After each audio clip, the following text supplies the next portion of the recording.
أعمالنا ونعوذ بالله من شرور أنفسنا ومن سيئات أعمالنا من يهد الله فلا مضل له ومن يضلله فلا هادي له ونشهد أن لا إله إلا الله وحده لا شريك له ونشهد أن سيدنا ونبينا وحبيبنا وشفيعنا ومولانا محمدا عبده ورسوله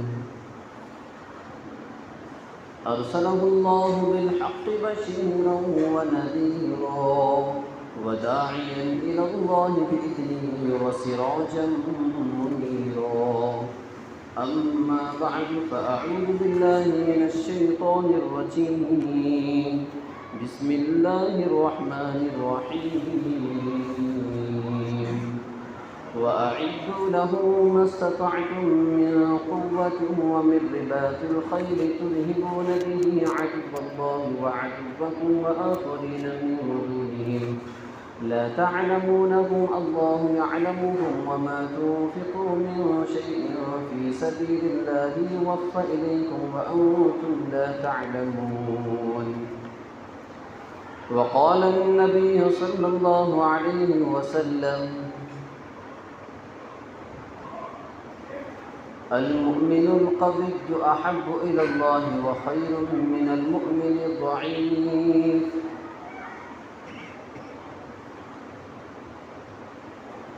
وفيه خير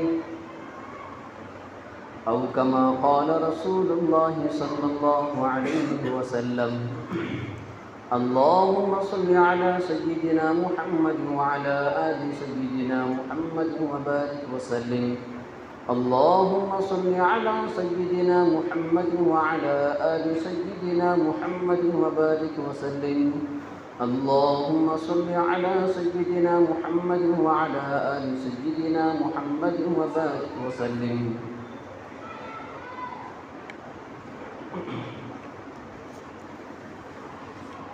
محترم حاضرین کرام،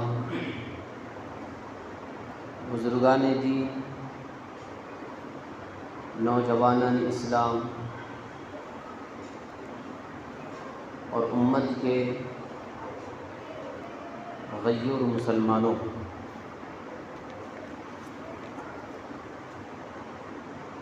آج آپ حضرات کے روبرو جس عنوان پر گفتگو کرنا ہے، قرآن و حدیث کے روشنی میں، وہ ہے اللہ جل جلالہ عمن والہ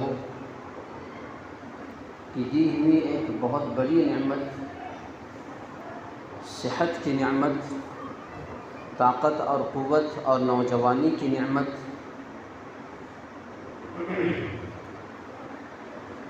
کی حفاظت اور اس کا استعمال اور اس کا بقا، بالخصوص موجودہ دور میں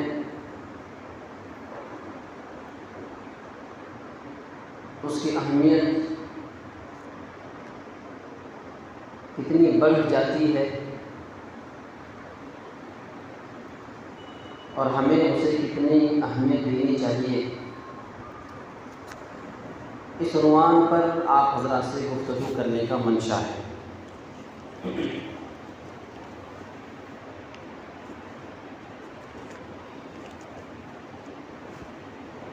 آپ تمام حضرات سے میری گزارش ہے کہ جو باتیں آئیں گی کوشش تو یہ کریں کہ ان چیزوں کو ہو سکے تو نوٹ کریں، پوری زندگی کام آئے گی اور پوری زندگی میں اس چیز کو اتارنے کے لیے ہی ہمیں سننا ہے۔ یہ ساری کی ساری محنتیں، یہ ساری کی ساری دوڑ دھوپ، یہ ساری کی ساری جد و جہد، کوششیں، یہ سب اسی لیے ہے کہ موجودہ دور کے اکابرین بزرگان دین کی طرف سے بالخصوص مسلمانان ہند کو، بالخصوص مسلمانان ہند میں نوجوانان ہند کو اس موجودہ سنگین حالات میں کیا حکمت عملی اور کیا ہدایات اور کیا اقدامات ہیں، وہ بے انتہا قیمتی ہے۔ قیمتی ترین باتیں آپ حضرات کے سامنے رکھنا ہے۔ سب سے پہلی بات یہ ہے، اسلام میں، مذہب اسلام میں ورک آؤٹ کرنے اور فٹنس رہنے کی، ورزش کرنے کی، صحت مند رہنے کی کتنی اہمیت ہے۔ اللہ جل جلالہ عمل والہ نے شریعت میں جتنے بھی احکامات رکھے ہیں، بنیادی احکامات میں کون کون سے احکامات ہیں؟ نماز، ایمان، نماز، روزہ، زکوٰۃ اور حج۔ ان احکامات پر آپ غور کیجئے، یہ احکامات کا تعلق جہاں ایمان سے ہے، کیونکہ ایمان نہیں تو نماز کوئی فائدہ مند نہیں، ایمان نہیں ہے تو روزہ رکھنے کا کوئی فائدہ ہی نہیں، ایمان نہیں ہے تو زکوٰۃ کا کوئی سوال ہی نہیں، ایمان نہیں ہے تو حج کرنے کا کوئی سوال ہی نہیں بنتا۔ تو جہاں ایمان سے تعلق ہے ان تمام احکامات کا، اسی طرح ان تمام احکامات کا تعلق صحت سے بھی ہے، ان تمام احکامات کا تعلق طاقت اور قوت سے بھی ہے۔ اللہ جل جلالہ عمل والہ نے نماز کا حکم دیا۔ نماز کی عظیم عبادت کوئی کمزور آدمی کر سکتا ہے؟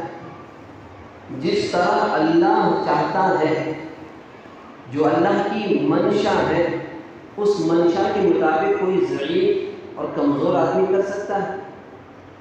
اللہ تعالیٰ نے نماز میں قیام کا حکم دیا، اللہ تعالیٰ نے نماز میں رکوع کا حکم دیا، اللہ تعالیٰ نے نماز میں سجدوں کا حکم دیا۔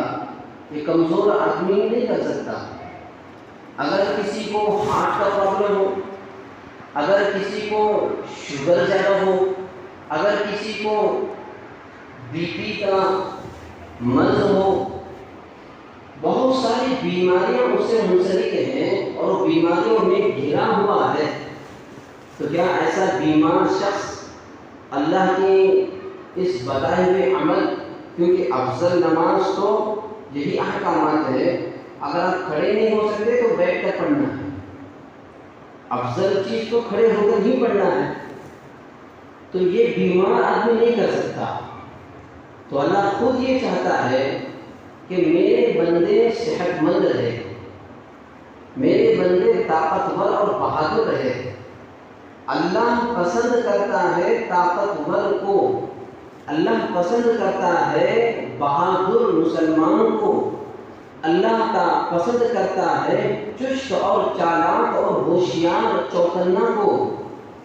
سست مسلمان کو اللہ نہیں پسند کرتا، کمزور مسلمان کے اللہ کے نزدیک پسندیدہ نہیں ہے، کیونکہ کمزور وہ اللہ کی منشا پورا نہیں کر سکتا جو اللہ چاہتا ہے، جو اللہ کی منشا ہے۔ تو نماز جیسے عظیم عبادت اللہ کی منشا کے مطابق نہیں کر سکے گا، کمزور ہے تو کرسی پر بیٹھ کر نماز پڑھے گا، کھڑے ہو کر نماز پڑھنے کی طاقت اس کے اندر نہیں۔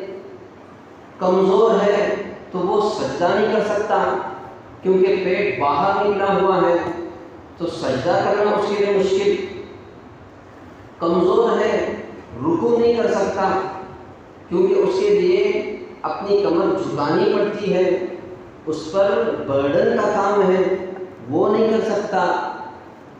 تو اللہ کا تقرب کیونکہ سجدے میں جانے میں جتنا ہے وہ اتنا آپ کرسی پر بیٹھنے پر نہیں ہے۔ تو اللہ یہ چاہتا ہے کہ میرا بندہ طاقتور رہ کر میری عبادت کو کرے۔ طاقتور بندہ جتنا اللہ کے عین منشا کو پورا کر سکتا ہے وہ کمزور نہیں کر سکتا۔ روزہ دیکھ لیجیے، روزہ کون رکھے گا؟ طاقتور مسلمان ہی رکھ سکے گا نا، کمزوروں کے لیے تو رعایت ہے، کنسیشن ہے، شیخ پانی نہیں رکھنا ہے، کمزور ہے، لاغر ہے، ڈاکٹروں نے مشورہ دیا ہے روزہ مت رکھو، روزہ رکھو گے شوگر چڑھ جائے گی اور پھر آپ کو جنازے میں رہنا پڑ سکتا ہے۔ تو یہ اندیشہ اگر ڈاکٹر نے دیا ہے تو اللہ کی وہ عظیم عبادت جو سال میں ایک مرتبہ آتی ہے رمضان میں، اتنے بابرکت مقدس مہینہ اور ایام میں، اس عبادت کرنے سے بھی وہ محروم۔ اسی طرح کیونکہ روزہ رکھنا کوئی معمولی کام نہیں، رات میں اٹھو، سحری کرو اور پھر دن بھر بھوکا رہو، پانی پیاس لگی تو پانی نہیں پی سکتے، کھانے کو دل چاہا تو کھا نہیں سکتے، کچھ بھی نہیں کر سکتے، کھانا بھی نہیں پینا بھی نہیں۔ یہ تمام عبادت مضبوط آدمی کر سکتا ہے، نوجوان کر سکتا ہے۔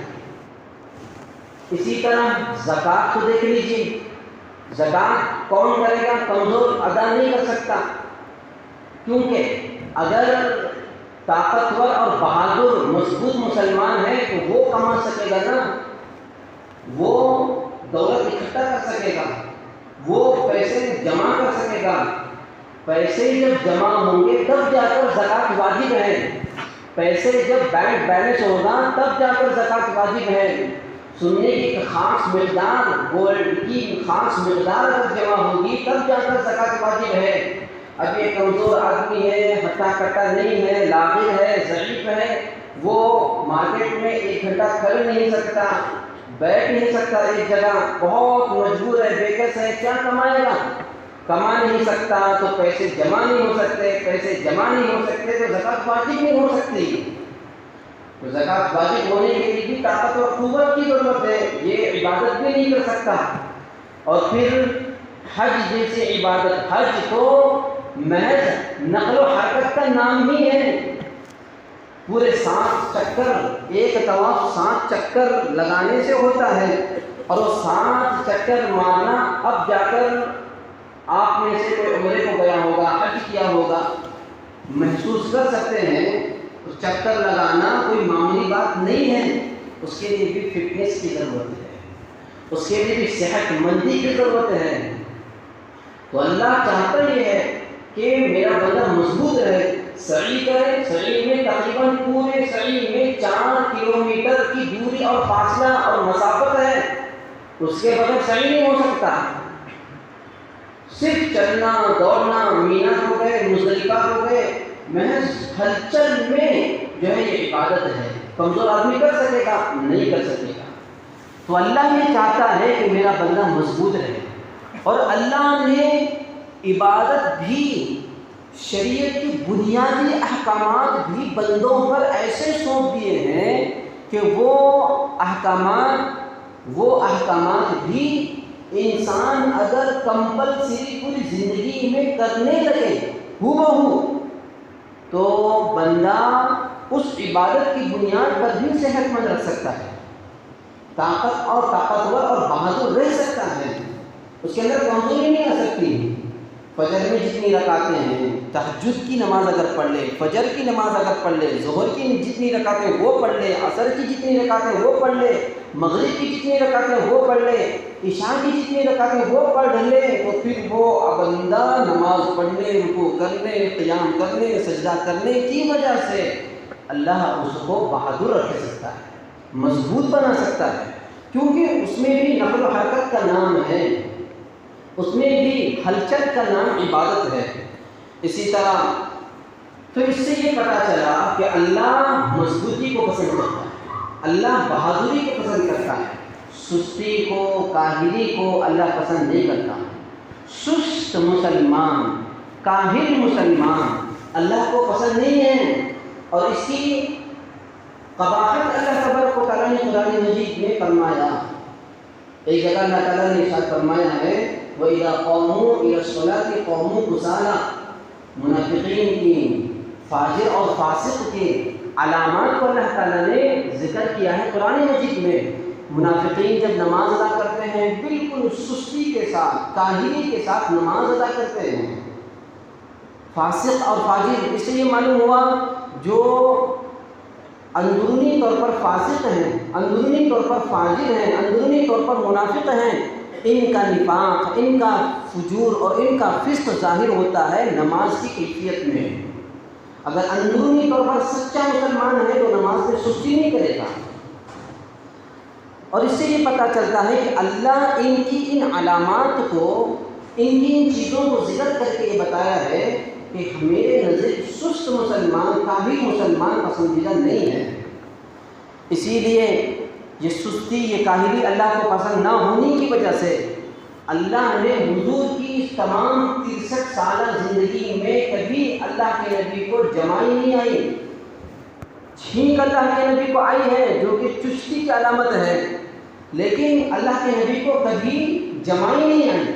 جمائی جب آئے تو لا حول ولا قوت الا باللہ پڑھے، تو جمائی حضور کو کبھی نہیں آئی، کیونکہ جمائی سستی کی علامت ہے، اور حضور کے اندر سستی نہیں تھی، کیونکہ اللہ کو سستی پسند نہیں تھی، اور اللہ کو جو چیزیں پسند نہیں ہیں وہ حضور کے اندر نہیں ہے، جو اللہ کو پسند ہے وہ حضور کے اندر ہے۔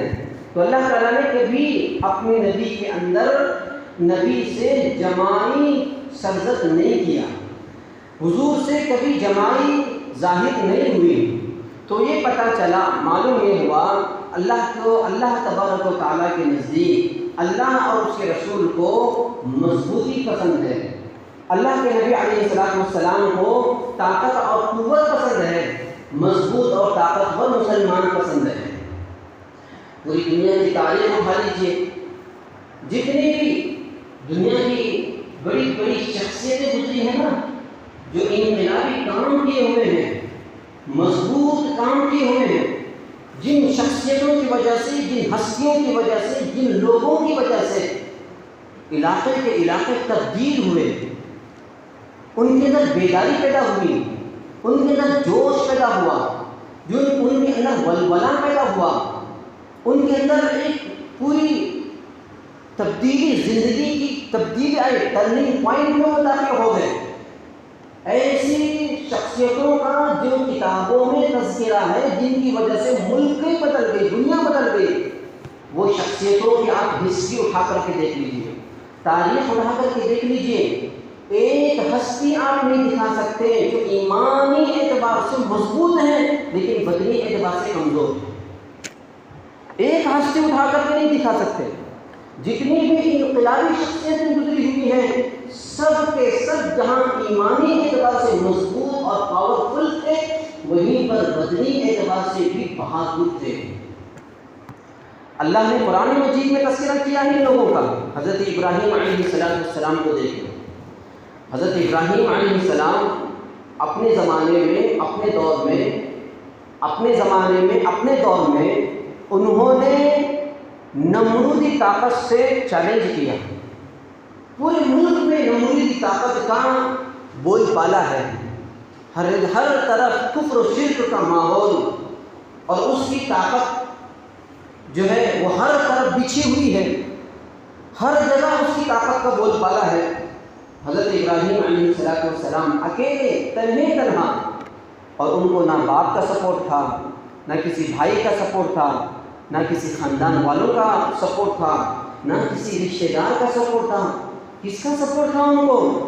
صرف اللہ کا سپورٹ تھا، حمایت اللہ کی ان کو تھی۔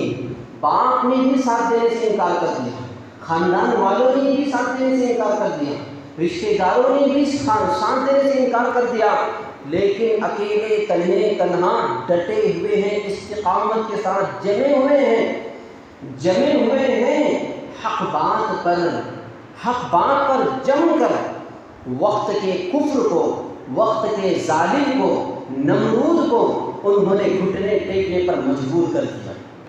سب جانتے ہیں حضرت ابراہیم علیہ السلام نے اپنے دور میں، اپنے زمانے میں کیا تبدیلی لائی ہے، کیا انقلاب کا کام کیا ہے۔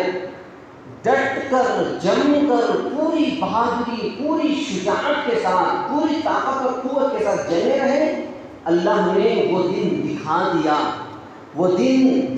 دیا کہ ہر طرف تبدیلی آ گئی، کفر و شرک ختم ہو گیا، اور جو وہ چاہتے تھے وہ ہو کر رہ گیا۔ اللہ نے حضرت ابراہیم علیہ السلام کو قرآن مجید میں فتن کا لفظ کہا ہے۔ کیا کہا؟ فتن، سمعنا فتن۔ فتن کس کو کہتے ہیں؟ فتن کمزور آدمی کو نہیں کہتے، فتن لاغر اور دبلے پتلے کو نہیں کہتے۔ فتن ایمان کے اعتبار سے بہت مضبوط ہے، اللہ سے رشتہ خوب جڑا ہوا ہے، اللہ سے تقرب خوب حاصل ہے، لیکن اس کے ہاتھ دبلے پتلے ہیں، اس کے پیر دبلے پتلے ہیں، وہ جسمانی اعتبار سے بالکل کمزور ہے، لاغر ہے، پھونکے تو اڑے جیسا ہے، ٹچ کیے تو گرے جیسا ہے، ایسا آدمی ہے۔ ایسے آدمی کو فتن نہیں کہا۔ فتن کس کو کہتے ہیں؟ ایمانی اعتبار سے بھی مضبوط ہے، اللہ کے ایک حکم پر 100% یقین ہے اس کو، اور ساتھ ہی ساتھ اللہ کے بتائے ہوئے نعمتیں، اللہ کے احکامات پر پورا یقین، مضبوطی سے جڑنے کے ساتھ ساتھ بدنی اعتبار سے مضبوط ہے، بہادر ہے، طاقت و قوت بھری ہوئی ہے، شجاعت بھری ہوئی ہے۔ سامنے اگر ظالم اپنا سر اونچا کر کے، چاہے جتنے بھی لوگ ہو، ایسے لوگ کھڑے ہوئے ظلم کر رہے ہیں، کمزوروں پر ظلم کیا جا رہا ہے، کمزوروں پر ظلم کیا جا رہا ہے، ایک کو پکڑ کر موبلنجنگ کی جا رہی ہے، اور پھر ستایا جا رہا ہے، ظلم کیا جا رہا ہے، زیادتیاں کی جا رہی ہیں، ناانصافیاں ہو رہی ہے، حقوق کو دبایا جا رہا ہے، حقوق کو پامال کیا جا رہا ہے، مارا جا رہا ہے، پیٹا جا رہا ہے، ستایا جا رہا ہے، ہر طرف سے جھکایا جا رہا ہے، ایسا ظالموں کا ماحول ہے، اور پھر یہ کمزور، یہ ایمان سے بھرا ہوا ہے لیکن کچھ نہیں کر سکتا، ایسے آدمی کو فتن نہیں کہیں گے، بلکہ ایسے ہی آدمی کو فتن کہتے ہیں جو ایمانی اعتبار سے مضبوط ہے۔ اسے دیکھنا پسند نہیں ہے فتن، اسے دیکھنا پسند نہیں ہے ظلم ہوتے ہوئے، اور جب ایمانی اعتبار سے مضبوط بھی ہے، بدنی اعتبار سے بھی مضبوط ہے، تب جا کر اس کی ہمت ہوگی، تب جا کر کے اسے ہمت ہوگی۔ کیوں ظلم کرتا ہے ایسے آدمی پر؟ کیوں موبلنجنگ کر رہا ہے؟ کیوں ستا رہا ہے؟ کیوں مار رہا ہے؟ کیوں مسجدوں پر حملہ کر رہا ہے؟ کیوں تھوڑے تھوڑے بہانے پر، تھوڑی تھوڑی چیزوں پر، الگ الگ تہواروں پر، الگ الگ تہواروں کے ناموں پر مسجدوں کو ویران کیا جا رہا ہے، مسجدوں کو جلایا جا رہا ہے؟ یہ کیوں؟ یہ پوچھنے کی، یہ بولنے کی، یہ کوشچن کرنے کی، یہ جا کر کالر پکڑنے کی طاقت اور قوت کب پیدا ہوگی؟ آدمی جب فتن ہوگا تب جا کر کے طاقت اور قوت پیدا ہوگی، ورنہ آدمی بزدل بن جائے گا۔ ایمانی اعتبار سے بھرپور مضبوط ہے لیکن اندر سے بزدلی بھری ہوئی ہے، اللہ کو ایسا مومن پسند نہیں ہے۔ تو جتنی بھی انقلابی شخصیتیں گزری ہوئی ہیں وہ اپنے زمانے میں بہادر تھے۔ حضرت موسیٰ علیہ السلام کو دیکھ لو، اللہ تبارک و تعالیٰ سے ہم کلامی کا شرف ان کو حاصل تھا، کتنے جلیل القدر نبی حضرت موسیٰ علیہ السلام۔ حضرت موسیٰ ایک مرتبہ جا رہے تھے، دیکھا دو شخص آپس میں لڑ رہے ہیں، اور حضرت موسیٰ علیہ السلام کے زمانے کا فرعون ہر شخص جانتا ہے، فرعون ایسی حکومت کرتا تھا، اور حکومت کے نشے میں ایسا چور تھا، غرور کا ایسا نشہ تھا کہ وہ ایک خاص طبقے کو کو رعایت کرتا تھا، ایک خاص طبقے کو اونچا کرنے کی کوشش کرتا تھا اور نچلے طبقے کو خوب دباتا تھا، اس پر ظلم کرتا تھا، اس پر زیادتیاں کرتا تھا، جیسا کہ آج ہو رہا ہے۔ ایک خاص طبقے کو چھوڑ دی جا رہی ہے، ایک خاص ذات کے لوگوں کو خوب چھوڑ دی جا رہی ہے، اور دلتوں کو اور پھر نچلے درجوں کو، SC لوگوں کو، OBC لوگوں کو ان کے حقوق مارے جا رہے ہیں، ان کو جو حقوق ہے ان کو حق کو دبایا جا رہا ہے۔ ایسی حکومت، ایسی سلطنت فرعون کرتا تھا، تاریخ میں رقم ہے اس کی حکومت کے سلسلے سے۔ تو یہ فرعون تھا، ایسی فرعونی طاقت سے ٹکر لینے والا حضرت موسیٰ، اور اللہ نے نظام کیسے بنایا۔ حضرت موسیٰ جب جا رہے تھے، دیکھا آپس میں دو لڑ رہے تھے، تو دو شخص جب لڑ رہے تھے تو ایک جو کہ زیادتی کر رہا تھا اتفاق سے وہ مظلوم طبقے کا تھا، اور جو مار کھا رہا تھا اتفاق سے وہ ظالم طبقے سے تھا۔ ظالم طبقے کا مطلب اونچی ذات کا تھا اس زمانے کے حساب سے، سمجھ رہے ہیں؟ یہ سمجھیں گے تو پھر آگے کی خبر آپ کو سمجھ میں آئے گی، آگے کی بات۔ جو مار کھا رہا تھا اتفاق سے وہ ظالم طبقے میں سے تھا، اونچے ذات کے لوگوں میں سے تھا۔ تو جو مار کھا رہا تھا، حضرت موسیٰ گزر رہے تھے، انہوں نے آواز دے کر کے کہا کہ دیکھو موسیٰ، یہ تو مجھے مار دے گا، آؤ بچاؤ، میری جان بچاؤ، میری حفاظت کرو۔ آواز دیا انہوں نے، آواز دیتے حضرت موسیٰ علیہ السلام آئے، اور آتے ہی ایک مکہ یوں پکڑا، اور جو زیادتی کر رہا تھا اور اتفاق سے مظلوم طبقے میں سے تھا، ایک مکہ پکڑا اور اس کے منہ پر مارا، اور جیسے ہی اس کے تھوبڑے پر، اس کے گال پر ان کا مکہ گرا، تاریخ میں آتا ہے، روایتوں میں آتا ہے، اسی وقت وہ شخص کی موت ہو گئی، وہی مر گیا۔ اس سے اندازہ لگاؤ، وقت کے نبی ہیں، پوری دنیا کے اولیاء اللہ مل کر ان کے درجے تک نہیں پہنچ سکتے۔ پورے کتب لے لو، پورے غوث لے لو، پورے پیرانے پیر لے لو، ان کے منصب تک نہیں پہنچ سکتے، نبوت تک نہیں پہنچ سکتے۔ ایسا نبی اور طاقت اور قوت کیسی تھی؟ ایک مکہ مارنے پر کوئی مر سکتا ہے؟ بولو آج ہمارا حال کیسا ہے؟ اگر اس پر خوب مارا جائے، کچھ بھی کیا جائے، ایک مکہ تو چھوڑو، مکہ ماریں گے تو سامنے والے کو لگے گا نہیں لگے گا، لیکن مارنے والے کو لگ جائے گا۔ اتنے آج ہم لوگ کمزور ہو چکے ہیں، جب سے مارا ہوں میرا ہاتھ ڈھیلا ہو چکا ہے۔ ایسا بولتے ہیں کہ نہیں بولتے؟ یہ آج ہماری حالت بن چکی ہے۔ تو حضرت موسیٰ علیہ السلام کے اس عمل سے آپ اندازہ لگائیے کہ حضرت موسیٰ کے اندر شجاعت کتنی تھی، بہادری کتنی تھی۔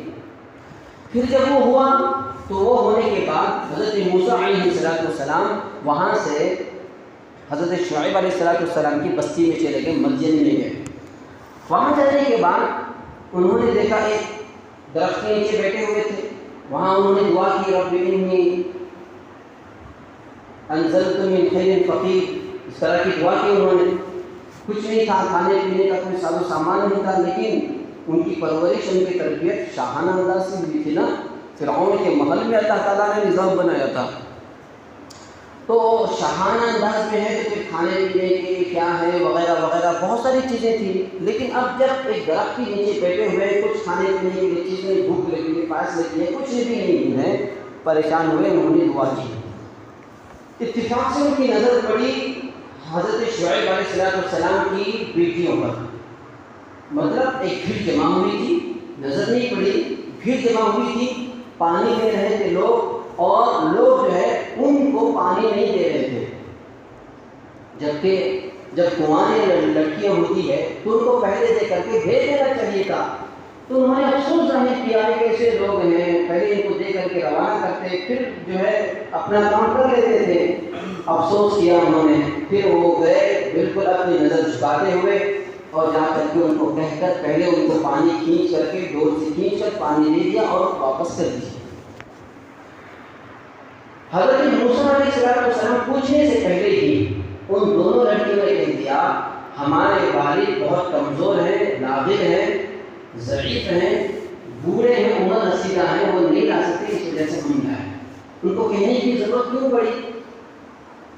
کیونکہ شرمیلی، حیادار، پاکدار، پرہیزگار جو لڑکیاں ہوتی ہے، انہوں نے فوراً، کیونکہ سامنے والا کچھ بدگمانی نہ کرے کہ آنے کی کیا ضرورت، گھر والوں کو نہیں بھیج سکتے تھے، مرد حضرات گھر میں نہیں تھے، باہر آنے کی کیا ضرورت تھی، تو یہ سوال کہیں نہ ہو، اس وجہ سے پہلے ہی انہوں نے کہہ دیا کہ گھر میں وہ نصیحہ ہیں ہمارے والد، کوئی پانی لانے والا نہیں ہے، مجبور تھے، اس وجہ سے آنا پڑا مجبوری میں، اور مجبوری میں یہ جائز ہے، پردے میں آ سکتے ہیں۔ حضرت موسیٰ نے نظر اٹھا کر کے تو نہیں دیکھا، پانی دے کے گئے تو جلدی پہنچے۔ حضرت شعیب نے پوچھا آج بڑی جلدی میں آ گئے، کیا ہوا؟ کہا کہ ایک آدمی ملا تھا، انہوں نے مدد کی اور پانی مل گیا۔ انہوں نے جو حضرت موسیٰ علیہ السلام کے تعلق سے کہا ہے وہ یہ کہا القوی الامین، کیا کہا انہوں نے؟ القوی الامین۔ وہ حضرت شعیب کی بیٹیاں بھی حضرت موسیٰ علیہ السلام کے تعلق سے کہتی ہیں مضبوط تھے اور امانت دار تھے، تو ان کی قوت اور ان کی بہادری، ان کی شجاعت کا تذکرہ قرآن مجید کے اندر ہے کہ وہ بہادر تھے۔ حضرت موسیٰ نبی ہیں، رسول ہیں، وقت کے نبی ہیں، اور ساتھ ہی ساتھ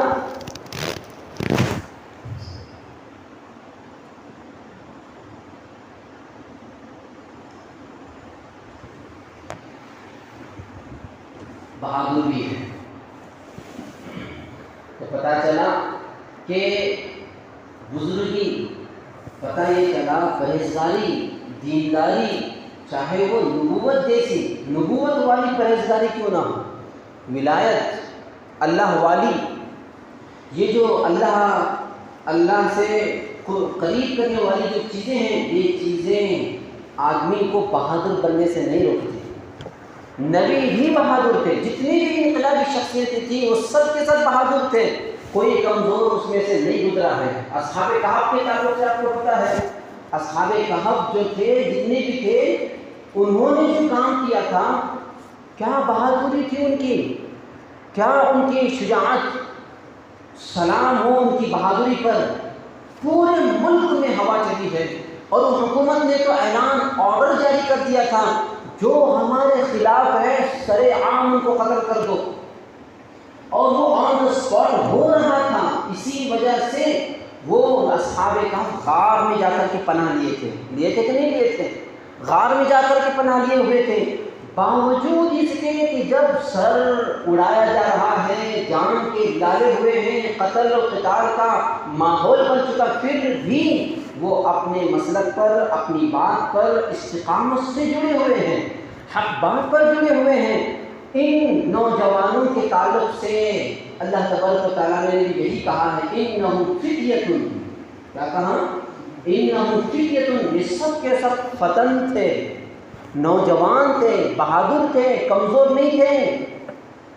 نہیں تھے، لاغر اور دبلے پتلے نہیں تھے، ان کے جو مسل تھے وہ بھی بہترین تھے، ان کی جو ہاتھ کی، بدن کی طاقت و قوت تھی وہ بہترین آدمی، دیکھتے ہی آدمی ڈر جائے، ایسے آدمی تھے وہ سب کے سب، وہ بزرگ، اور جن کی بزرگی، جن کی دینداری، جن کے متقی ہونے کی خبر اور گواہی قرآن دیتا ہے۔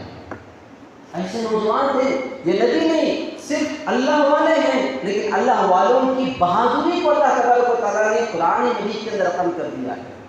پتہ چلا اللہ کے نزدیک بہادر مسلمان پسند ہے، کمزور مسلمان پسند نہیں ہے۔ اور یہ بھی پتہ چلا حق بات پر جمنے کے لیے صرف ایمانی پاور کا ہونا ضروری نہیں ہے، ایمانی مضبوطی کے ساتھ ساتھ، ایمانی طاقت و قوت کے ساتھ ساتھ آدمی کا اندرونی طور پر، جسمانی طور پر، بدنی طور پر فٹنس کے اعتبار سے بہترین طاقتور ہو، ورک آؤٹ کرتے رہے، مضبوط رہے، طاقت و قوت بہترین رہے اس کی، یہ اس سے پتہ چل جاتا ہے۔ اور بہت ساری شخصیتیں گزری ہوئی ہیں حضور کی زندگی کے تعلق سے، آپ دیکھ لیجئے، حضور کے تعلق سے تو یہ آتا ہے کہ نبی کریم صلی اللہ علیہ وسلم اس روئے زمین پر حضور جیسے بہادر، حضور جیسے طاقتور نہ اس سے پہلے کبھی پیدا ہوئے، نہ اس کے بعد کبھی پیدا ہوں گے۔ پوری دنیا کے سب سے بہادر ترین شخصیت حضور تھے، حضور کی ذات تھی، اتنے مضبوط تھے۔ اور حضور کی بہادری کو آپ معلوم کر سکتے ہیں، 50 سال بھی گزر گئے ہیں، 60 سال بھی گزر گئے ہیں، لیکن ان کی بہادری بے مثل تھی، بے نظیر تھی۔ نبی کریم صلی اللہ علیہ وسلم کے تعلق سے آتا ہے کہ حضور جب طائف کی طرف سفر کیے تھے دعوت اسلام کے لیے، دعوت دینے کے لیے وہاں کے لوگوں کو، تو مکے سے طائف گئے ہوئے تھے۔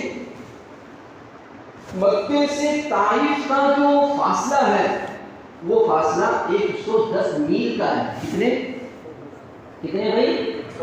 110 میل کا ہے۔ اور حضور گئے کیسے تھے؟ سواری پر نہیں، گھوڑے پر نہیں۔ ایک روایت میں یہ آتا ہے کہ حضور پیدل تشریف لے گئے تھے۔ بتائیے، پیدل تشریف لے گئے تھے۔ اور حضور کب گئے تھے طائف کو؟ تقریباً 50 سال حضور کی ہو گئی تھی عمر۔ 50 سال کی عمر والا آدمی پیدل 110 کلومیٹر دعوت کے کام کے لیے، دین کے کام کے لیے وہاں پر تشریف لے گئے تھے۔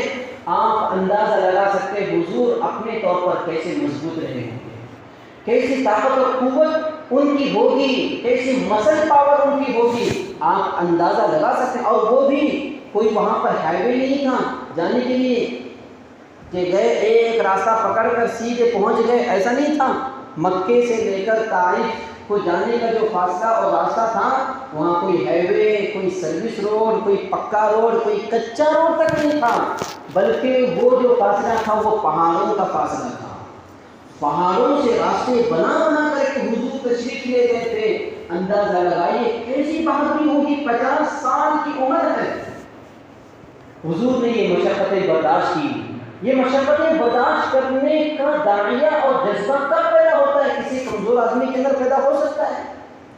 آپ اندازہ کیجئے، محسوس کیجئے، کمزور آدمی اس چیز کو محسوس کر سکتا ہے؟ نہیں۔ بہادر اندر سے اگر شجاعت ہو، بہادر ہو، ایمانی پاور بھی ہے، طاقت اور قوت بھی ہے، تب جا کر کے آدمی کو ہمت ہوتی ہے کہ میں یہ کروں گا، میں یہ انقلابی کام کروں گا، میں یہ تبدیلی لاؤں گا۔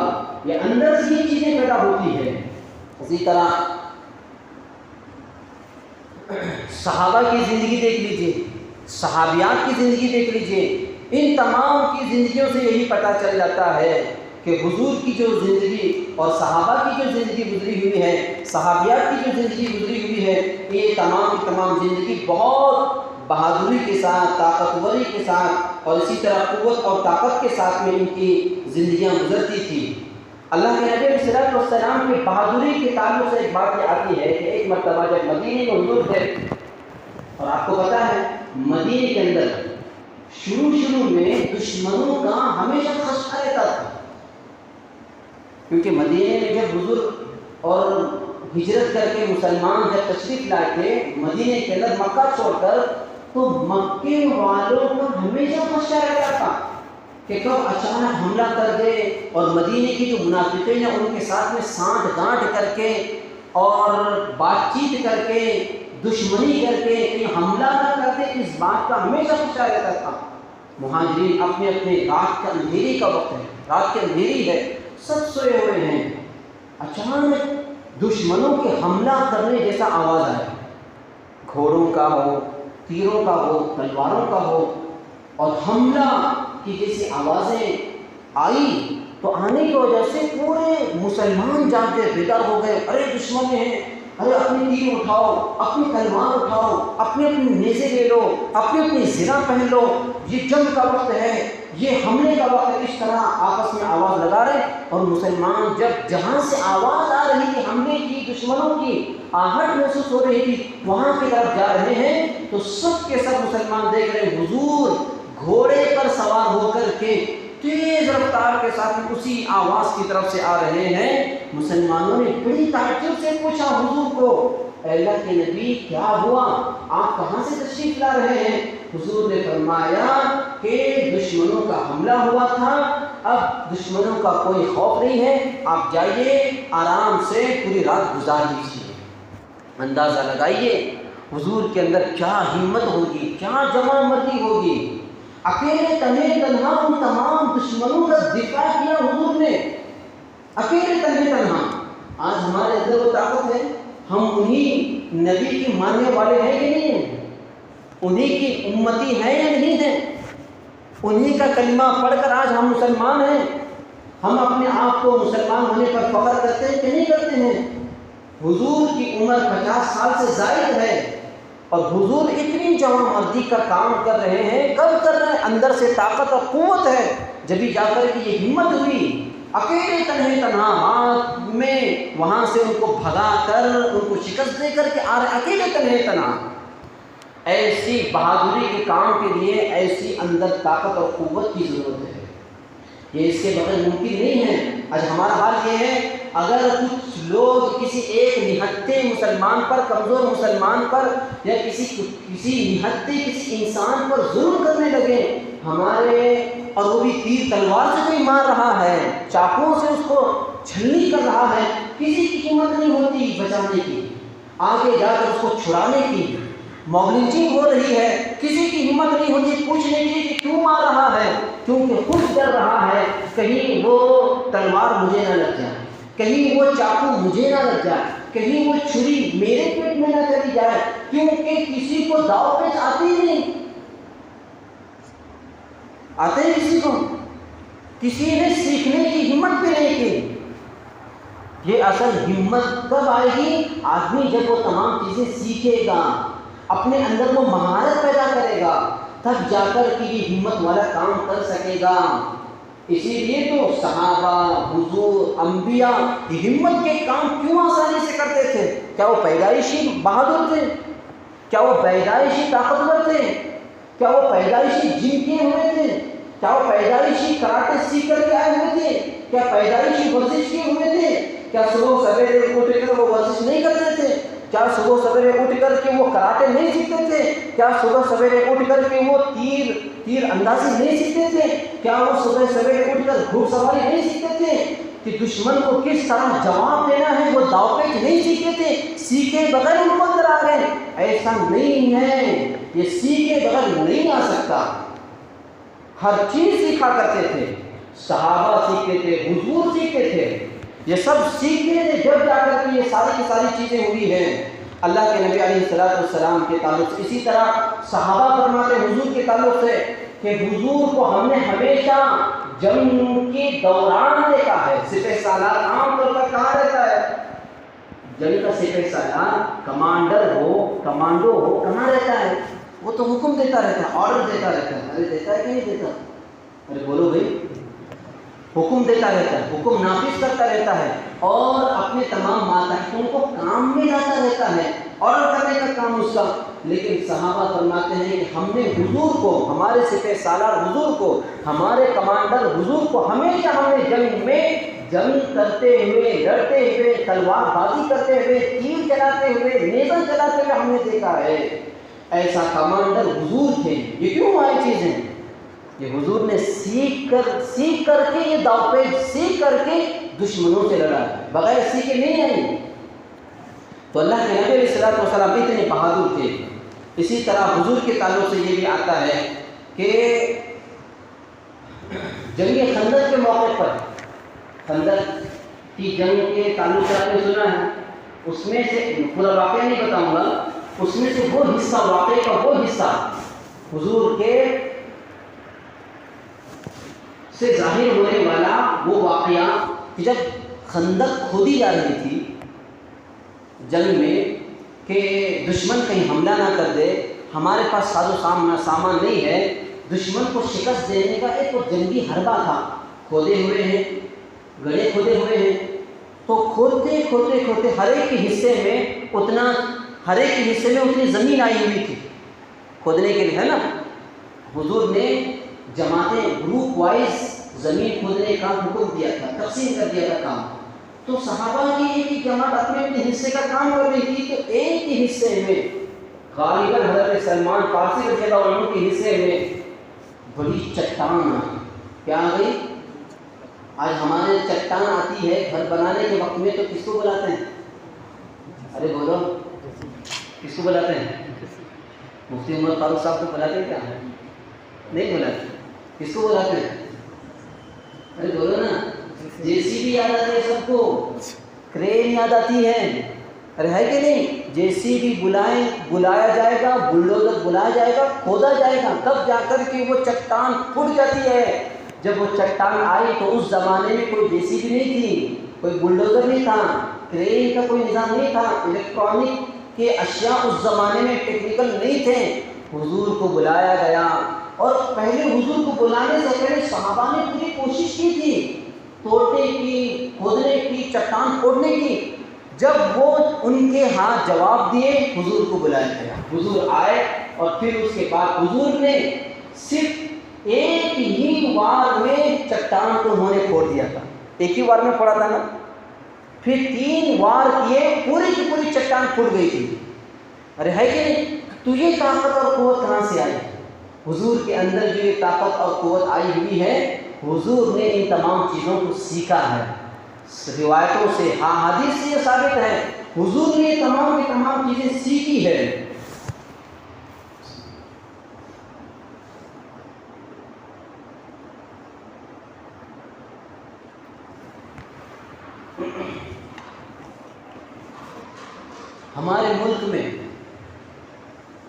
ہمارے ملک میں ہندوستان میں اسلام آیا, ایمان آیا.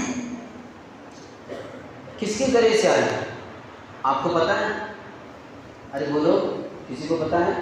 سب سے پہلے اسلام کی آواز, ایمان کی آواز لگانے والے ہندوستان میں کون شخص ہیں؟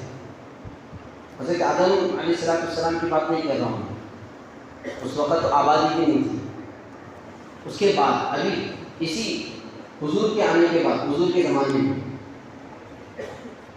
ارے بولو, حضرت محمد بن قاسم رحمۃ اللہ علیہ, حضرت محمد بن قاسم رحمۃ اللہ علیہ وہ سب سے پہلے فاتح ہند ہیں, جو سب سے پہلے یہاں پر آئے, سندھ کے علاقے میں آئے, سندھ کے علاقے میں آ کر, اور ان کو آنے کی وجہ یہ بنی تھی کہ سندھ کے علاقے کے لوگوں پر وہاں کی حکومت, وہاں کے مہاراجا جو ظلم اور زیادتیاں کرتے تھے وہ بے انتہا تھے, ناقابل بیان تھے, ناقابل برداشت تھے, ناقابل صبر تھے.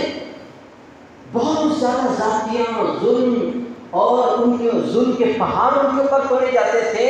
حضرت محمد بن قاسم رحمۃ اللہ علیہ ان کے اوپر چڑھائی کیے, ایمان کی آواز لگائی, اسلام کی آواز لگائی, پھر جا کر کے وہ ظلم تھم گیا, اور ان کی اس کارکردگی کی وجہ سے, ان کی اس ظلم کے خاتمے کی جو ہے وہ اقدام کرنے کی وجہ سے, کوشش کرنے کی وجہ سے, یہ محنت اور جنگ کرنے کی وجہ سے, یہ محنتیں کرنے کی وجہ سے, وہاں کے جو غیر مسلم تھے, تاریخ میں آتا ہے کہ ان کے حضرت محمد بن قاسم رحمۃ اللہ علیہ کے چلے جانے کے بعد ان کی عقیدت میں لوگوں نے مورتیاں تک بنائی تھی.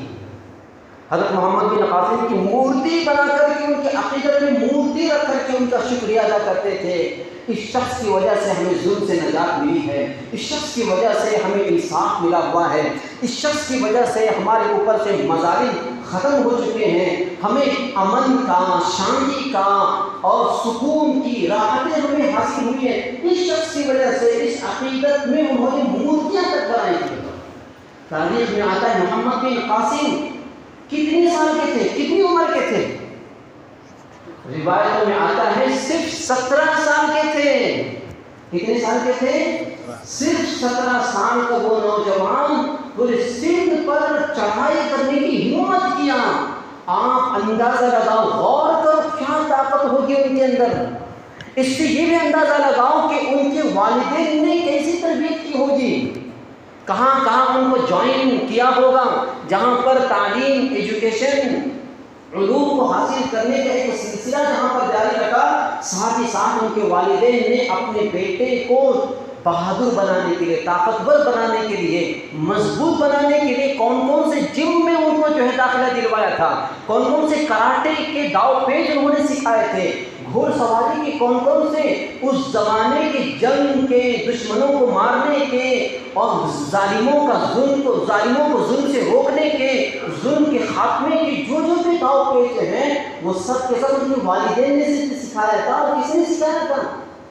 وہ 17 سال کا نوجوان پیدائشی طور پر تو جنگی آلات کو جانا نہیں تھا نا، کس نے سکھایا تھا؟ ان کے والدین نے سکھایا تھا، اور ان کے اندر شوق تھا ان تمام چیزوں کا، اور یہ ہمت انہوں نے کیسے کی؟ وہ کمزور تھے، کمزور ہو کر کے کر سکتا ہے کوئی ایسی ہمت؟ بتاؤ۔ تو لامحالہ وہ مضبوط تھے، بہادر تھے، طاقتور تھے، جب جا کر کے وہ ہمت ہوئی ایک ملک کو فتح کرنے کی، ایک ملک سے، ایک علاقے سے ظلم کو خاتمہ، ظلم کو صاف کرنے کی، امن باقی رکھنے کی، امن اور شانتی پھیلانے کا یہ جو داعیہ پیدا ہوا، یہ کس وجہ سے پیدا ہوا؟ وہ اندر سے مضبوط تھے، طاقتور تھے، اس وجہ سے وہ داعیہ پیدا ہوا۔ تو ایسی شخصیتیں جو انقلابی شخصیتیں پوری دنیا کے اندر گزری ہوئی ہیں، تم لوگوں نے جو بھی شخصیتوں کے تعلق سے پڑھا ہے کہ جو تبدیلیاں آئی ہوئی ہیں، وہ تمام کے تمام لوگ ایمانی اعتبار سے جہاں پر پاورفل تھے، جسمانی اعتبار سے، صحت کے اعتبار سے وہ بہت زیادہ بہادر اور بہت زیادہ طاقتور تھے۔ حضور کے تعلق سے 3 صفات، جہاں پر بہت ساری صفات حضور کی آتی ہیں، 100 سے زائد صفات آتی ہیں، بے انتہا صفات آتی ہیں، ان تمام صفتوں میں 3 صفتیں حضور کی بہت زیادہ نمایاں تھیں۔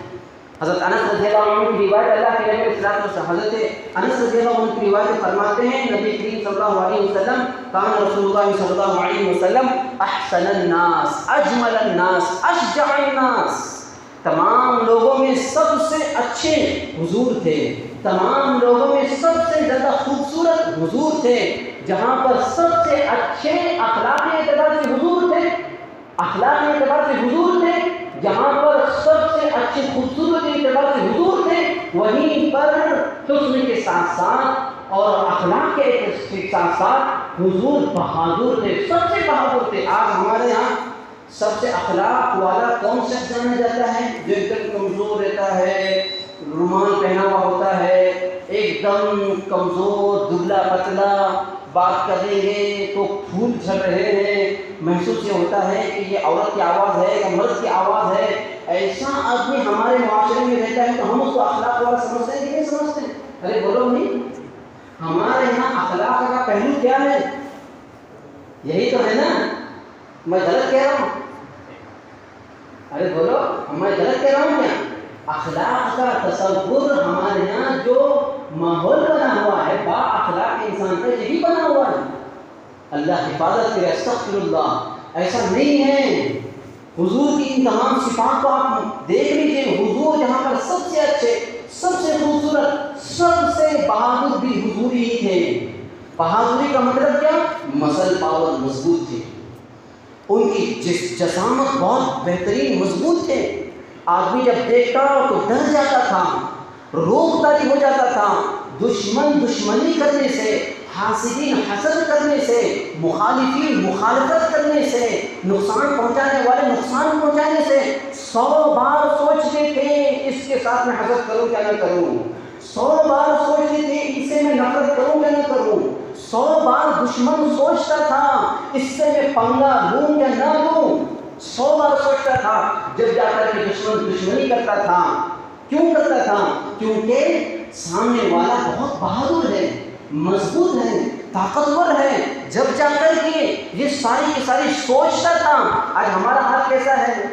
اگر کوئی دشمن ہم کو کچھ نقصان پہنچائے یا حسد کرے، مخالفت کرے، یا کوئی پریشان کرے، ستائے، مارے، پیٹے، ہمارے گھر میں گھس کر ہمارے نوجوانوں کو اٹھا کر کے لے جائے، ہمارے عورتوں کو لے کر کے بھگا کر کے لے جائے، ہمارے عورتوں کی عزت کے ساتھ میں کھلواڑ کرے، ہمارے عورتوں کو ہماری نگاہوں کے سامنے ان کی عصمت دری کرے، ہماری ماں بہنوں کے ساتھ میں ان کی عزت کے ساتھ میں کھلواڑ کرے، ہمارے پراپرٹی کو نقصان پہنچائے، ہماری مسجدوں کو ویران کرے، ہماری مسجدوں کے کانچوں کو پھوڑ دے، جلائے، آگ لگائے، آتش زنی کرے، نقصان پہنچائے، مسلمانوں کا، اسلام کا نقصان پہنچائے، لیکن کچھ نہیں ہو سکتا، کوئی ہمت کرنے والا نہیں۔ لیکن ہم کو کمزور آدمی، کمزور قوم، کمزور لوگ، یہ جب ظلم ہوتا ہے تو پہلا کیا سوچتا ہے؟ میں اسے جا کر پوچھوں کہ نہ پوچھوں۔ بزدل آدمی جو ہوتا ہے، کمزور جو ہوتا ہے، اندر سے طاقت اور قوت بالکل زیرو ہوتی ہے، وہ پہلے یہ سوچتا ہے کہ اگر میں پوچھوں گا تو کہیں ایک مسجد کی جگہ دوسری مسجد تو نہیں جائے، اگر میں پوچھوں گا تو میرا اتنا نقصان ہوا ہے کہیں اور نقصان تو نہیں ہوگا پوچھنے پر، آج آیا ہوا ہے کل کوئی دوبارہ نہ آ جائے۔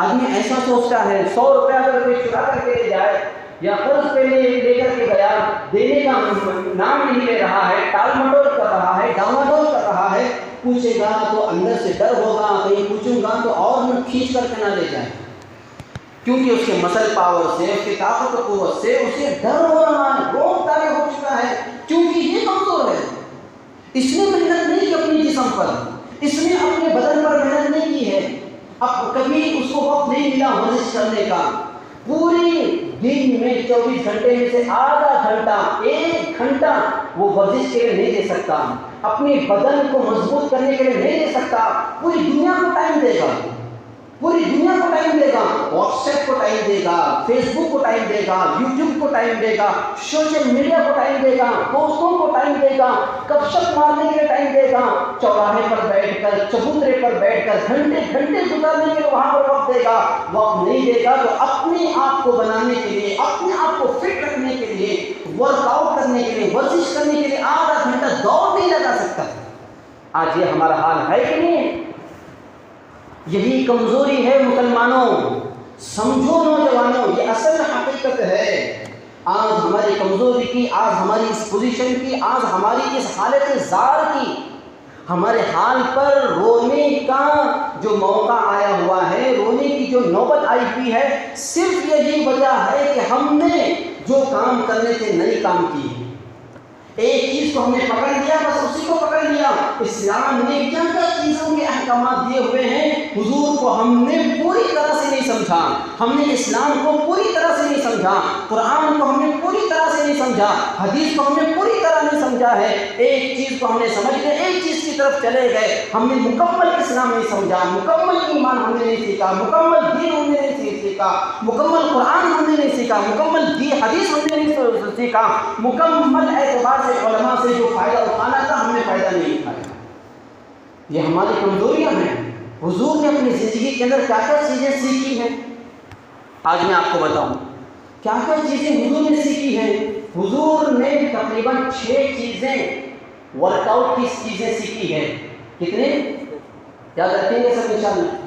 حضور نے 6 چیزیں اپنی زندگی میں سیکھی ہیں۔ سب سے پہلے اپنی زندگی کے اندر حضور نے جو کی ہے وہ دوڑ ہے، دوڑ، ریسنگ، کیا ہے؟ رننگ، دوڑ لگانا حضور نے کیا ہے۔ ابن قیم رحمۃ اللہ علیہ فرماتے ہیں دوڑ کے تعلق سے کہ فٹنس رہنے کی بنیاد ہلچل ہے۔ ایک جگہ آدمی بیٹھے رہے، منجمد رہے، کچھ نہ کرے، ہلے نہ ڈولے، وہ آدمی مضبوط بن سکتا ہے؟ جو بھی طاقت ہے وہ بھی ختم ہو جائے گی، کیونکہ خون سرایت نہیں کرنا، پانی اس کا سرایت نہیں کرنا، ہل نہیں رہا، ڈول نہیں رہا، نقل و حرکت نہیں ہے، کیا ہوگا؟ ہے سو طاقت بھی ختم ہو جائے گی، کمزور ہے سو طاقت بھی ختم ہو جائے گی، کمزور ہو جائے گا۔ ابھی نے کئی رحمۃ اللہ فرماتے ہیں فٹنس رہنے کی پہلی بنیاد یہ ہے کہ ہلچل، نقل و حرکت، اور دوڑ میں سب سے زیادہ نقل و حرکت ہے، دوڑ میں سب سے زیادہ نقل و حرکت ہے، تو دوڑ لگانے کی ضرورت ہے۔ حضور علیہ السلام دوڑ لگایا کرتے تھے۔ حضور مدینے کے اندر حضرت ابن عباس رضی اللہ عنہ کی روایت ہے کہ بچوں کو جمع کرتے تھے، بچوں کو جمع کر کے کہتے تھے کہ بیٹا میں یہاں پر کھڑا ہوا ہوں، تم اس زمین کے اس درخت کو پکڑ کر یا اس حصے کو پکڑ کر کے وہاں سے تم سب کے سب دوڑ لگا کر کے جاؤ، اس کو ٹچ کر کے پھر میرے پاس آؤ، مجھے سب سے پہلے جو ٹچ کرے گا میں اس کو انعام دوں گا۔ حضور کیا کرتے تھے؟ اس طرح کمپٹیشن لگاتے تھے طلبہ، بچوں کے اندر یہ شوق دلاتے تھے، اصل یہی چیز ہے۔ تو حضور نے دوڑ لگائی ہے، اپنی بیوی کے ساتھ میں دوڑ لگائی ہے، حضرت عائشہ رضی اللہ عنہا کے ساتھ لگائی ہے حضور نے دوڑ لگایا کرتے تھے اور دوڑ لگانے کی ترغیب کیا کرتے تھے۔ دوسری چیز اللہ کے نبی صلی اللہ علیہ وسلم نے کیا کی ہے؟ گھڑ سواری، گھوڑ سواری اللہ کے نبی صلی اللہ علیہ وسلم کو پسند تھی، حضور نے گھوڑ سواری کی. جیسا کہ میں نے ایک مدینے کا ایک واقعہ بتایا، حضور اکیلے تنہا دشمنوں کو بھگا کر شکست دے کر کے گھوڑ سواری کرتے ہوئے گھوڑے پر سوار ہو کر تیز رفتار سے آ رہے تھے. یہ گھوڑ سواری اللہ کے نبی صلی اللہ علیہ وسلم نے کی ہے اور ترغیب دی ہے. حضرت عمر فاروق رضی اللہ عنہ، کیونکہ ابھی وقت کم ہے میرے پاس، 9:30 ہے تو بہت ساری چیزیں باقی ہیں، تو میں ابھی اسپیڈ کہنا شروع کر دوں گا، وقت بھی کم ہے اور یہ چیزیں بہت قیمتی ہیں. میں نے بہت محنتوں سے یہ ساری کی ساری چیزیں جمع کی ہے، اس وجہ سے آپ کو میں بتانا ضروری سمجھوں گا. تو اللہ کے نبی صلی اللہ علیہ وسلم جو ہے وہ گھوڑ سواری کرتے تھے. حضرت عمر فاروق رضی اللہ عنہ فرماتے ہیں بچوں کو تیراکی اور گھوڑ سواری سکھاؤ. حضرت عمر فاروق رضی اللہ عنہ کیا کہتے تھے؟ گھوڑ سواری بھی ایسی گھوڑ سواری کہ وہ بغیر زین پکڑے کے کر سکتا ہے کوئی؟ ارے کر سکتا ہے کیا؟ زین پکڑے بغیر گھوڑ سواری، ہاتھ چھوڑ کر کے، جس طرح ہمارے ہاں نوجوانوں کی عادت ہے نا، ہاتھ چھوڑ کر سائیکل چلانا، ہاتھ چھوڑ کر گاڑی چلانا، یہ جو شوق ہوتا ہے گھوڑ سواری بھی کرو. پیسے جو تم لٹاتے ہو، ہزاروں پیسے دے کر جو موبائل خریدتے ہو، گھوڑ سواری بھی سیکھو. آج ہے وہ عمل کرنے کا وقت ہے. ہاں یہ بھی ٹھیک ہے، بائک اچھی طرح سے چلانا سیکھنا، کار چلانا سیکھنا، یہ اس زمانے کی سارے کے سارے سواریاں، اس کو بھی سیکھنا لازمی ہے. ایک سے ایک گاڑی چلانا سیکھنا ہے، لیکن وہ دکھانے کے لیے نہیں. میں آگے اور بتاؤں گا. تو یہ بھی چیزیں ضروری ہے. اسی طرح تیسری چیز گھوڑ سواری تو اللہ حضرت عمر فاروق رضی اللہ عنہ نے یہ کہا. مسلم احمد کی روایت میں حضرت ابو ہریرہ رضی اللہ عنہ نے فرمایا گھوڑ سواری میں مقابلہ کرنا، دو چیزوں میں مقابلہ کرنا جائز ہے. چیلنج لگانا جائز ہے، کسی اور چیز میں چیلنج لگانا جائز نہیں ہے، لیکن اللہ کے نبی صلی اللہ علیہ وسلم نے فرمایا، حضرت ابو ہریرہ رضی اللہ عنہ کی روایت ہے، کسی چیز میں مقابلہ کرنا، چیلنج لگانا، شرط لگانا، سمجھ لے، شرط لگانا کسی چیز میں جائز نہیں سوائے دو چیزوں کے. ایک چیز گھوڑ دوڑ ہے اور اونٹ دوڑ ہے. اس میں گھوڑ دوڑ اور اونٹ دوڑ میں یہ شرط لگانا جائز ہے، لیکن شرط جو ہے صرف آپس میں ہو. سمجھ رہے نا؟ ورنہ وہ مٹکا ہو جائے گا. مٹکا ہمارے یہاں جائز نہیں ہے، قمار بازی ہمارے جائز نہیں ہے، جوا بازی ہمارے جائز نہیں ہے، وہ حرام ہے. ارے سمجھ رہے ہیں؟ کرکٹ پر لگانا، فٹ بال پر لگانا، گیم پر لگانا، یہ سب کے سب حرام ناجائز ہے، اس سے بچنا چاہیے.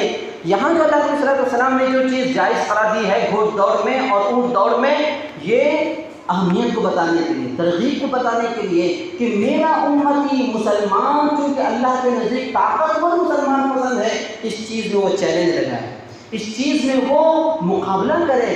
دو چیزوں میں مقابلہ کر سکتا ہے، تیسری اور میں نہیں کر سکتا، لیکن وہ بھی مقابلہ آپس میں ہو. مثلا یہ والے دو شخص لگا رہے ہیں تو یہ آپس میں مقابلہ کر سکتے ہیں. میں فرسٹ آیا تو تم مجھے جتنے دینا، تو فرسٹ آیا تو میں تجھے جتنے دے دوں. یہ اس طرح آپس میں کر، لیکن تیسرا آدمی نہیں لگا سکتا، یہ حرام ہے. اسی طرح تیسری چیز اللہ کے صلی اللہ علیہ وسلم نے جو چیز کی ہے تیراکی، سوئمنگ اللہ کے نبی صلی اللہ علیہ وسلم نے کی ہے. اور تیراکی کے تعلق سے آتا ہے طبقات ابن سعد میں یہ بات لکھی ہوئی ہے. طبقات ابن سعد میں لکھا ہوا ہے مدینے میں اللہ کے نبی صلی اللہ علیہ وسلم جب ہجرت کر کے آئے ہوئے تھے تو تمام کو پتہ ہے، جو سیرت پڑھے ہوئے ہیں، تاریخ پڑھے ہوئے ہیں، وہ سب کے سب جانتے. طبقات ابن سعد کی روایت ہے اللہ کے نبی صلی اللہ علیہ وسلم جب ہجرت کر کے مدینے کے اندر آئے تو مدینے کے اطراف و اکناف میں بنو نجار کا ایک تالاب تھا. حضور نے تیرنا وہاں سیکھا ہے. اس تالاب میں جا کر کے حضور تیراکی سیکھے ہوئے ہیں. پیدائشی حضور تیراک نہیں تھے. کوئی بھی چیز حضور نے، چاہے وہ جنگی تعلق سے گھوڑ سواری ہو، چاہے وہ تیر اندازی ہو، چاہے جو بھی ہو، حضور پیدائشی نہیں تھے. حضور ساری چیزیں سیکھے ہوئے ہیں. تیراکی حضور نے بنو نجار کے تالاب میں سیکھا ہوا ہے. اور اللہ کے صلی اللہ علیہ وسلم کے تعلق سے یہ بھی آتا ہے کہ حضور نے اس کی ترغیب کی ہے کہ مکہ المکرمہ کے اطراف و اکناف میں آپ کو کہیں تالاب نہیں ملے گا، کیونکہ وہ غیر ذی زرع آبادی ہے، ریگستان، وہ ایسی آبادی ہے کہ وہاں پانی کا نام و نشان نہیں تھا. لیکن باوجود اس کے حضور جب تک مکے میں رہے تمام مسلمانوں کو، ایمان والوں کو حضور نے تیراکی کی ترغیب دی ہے.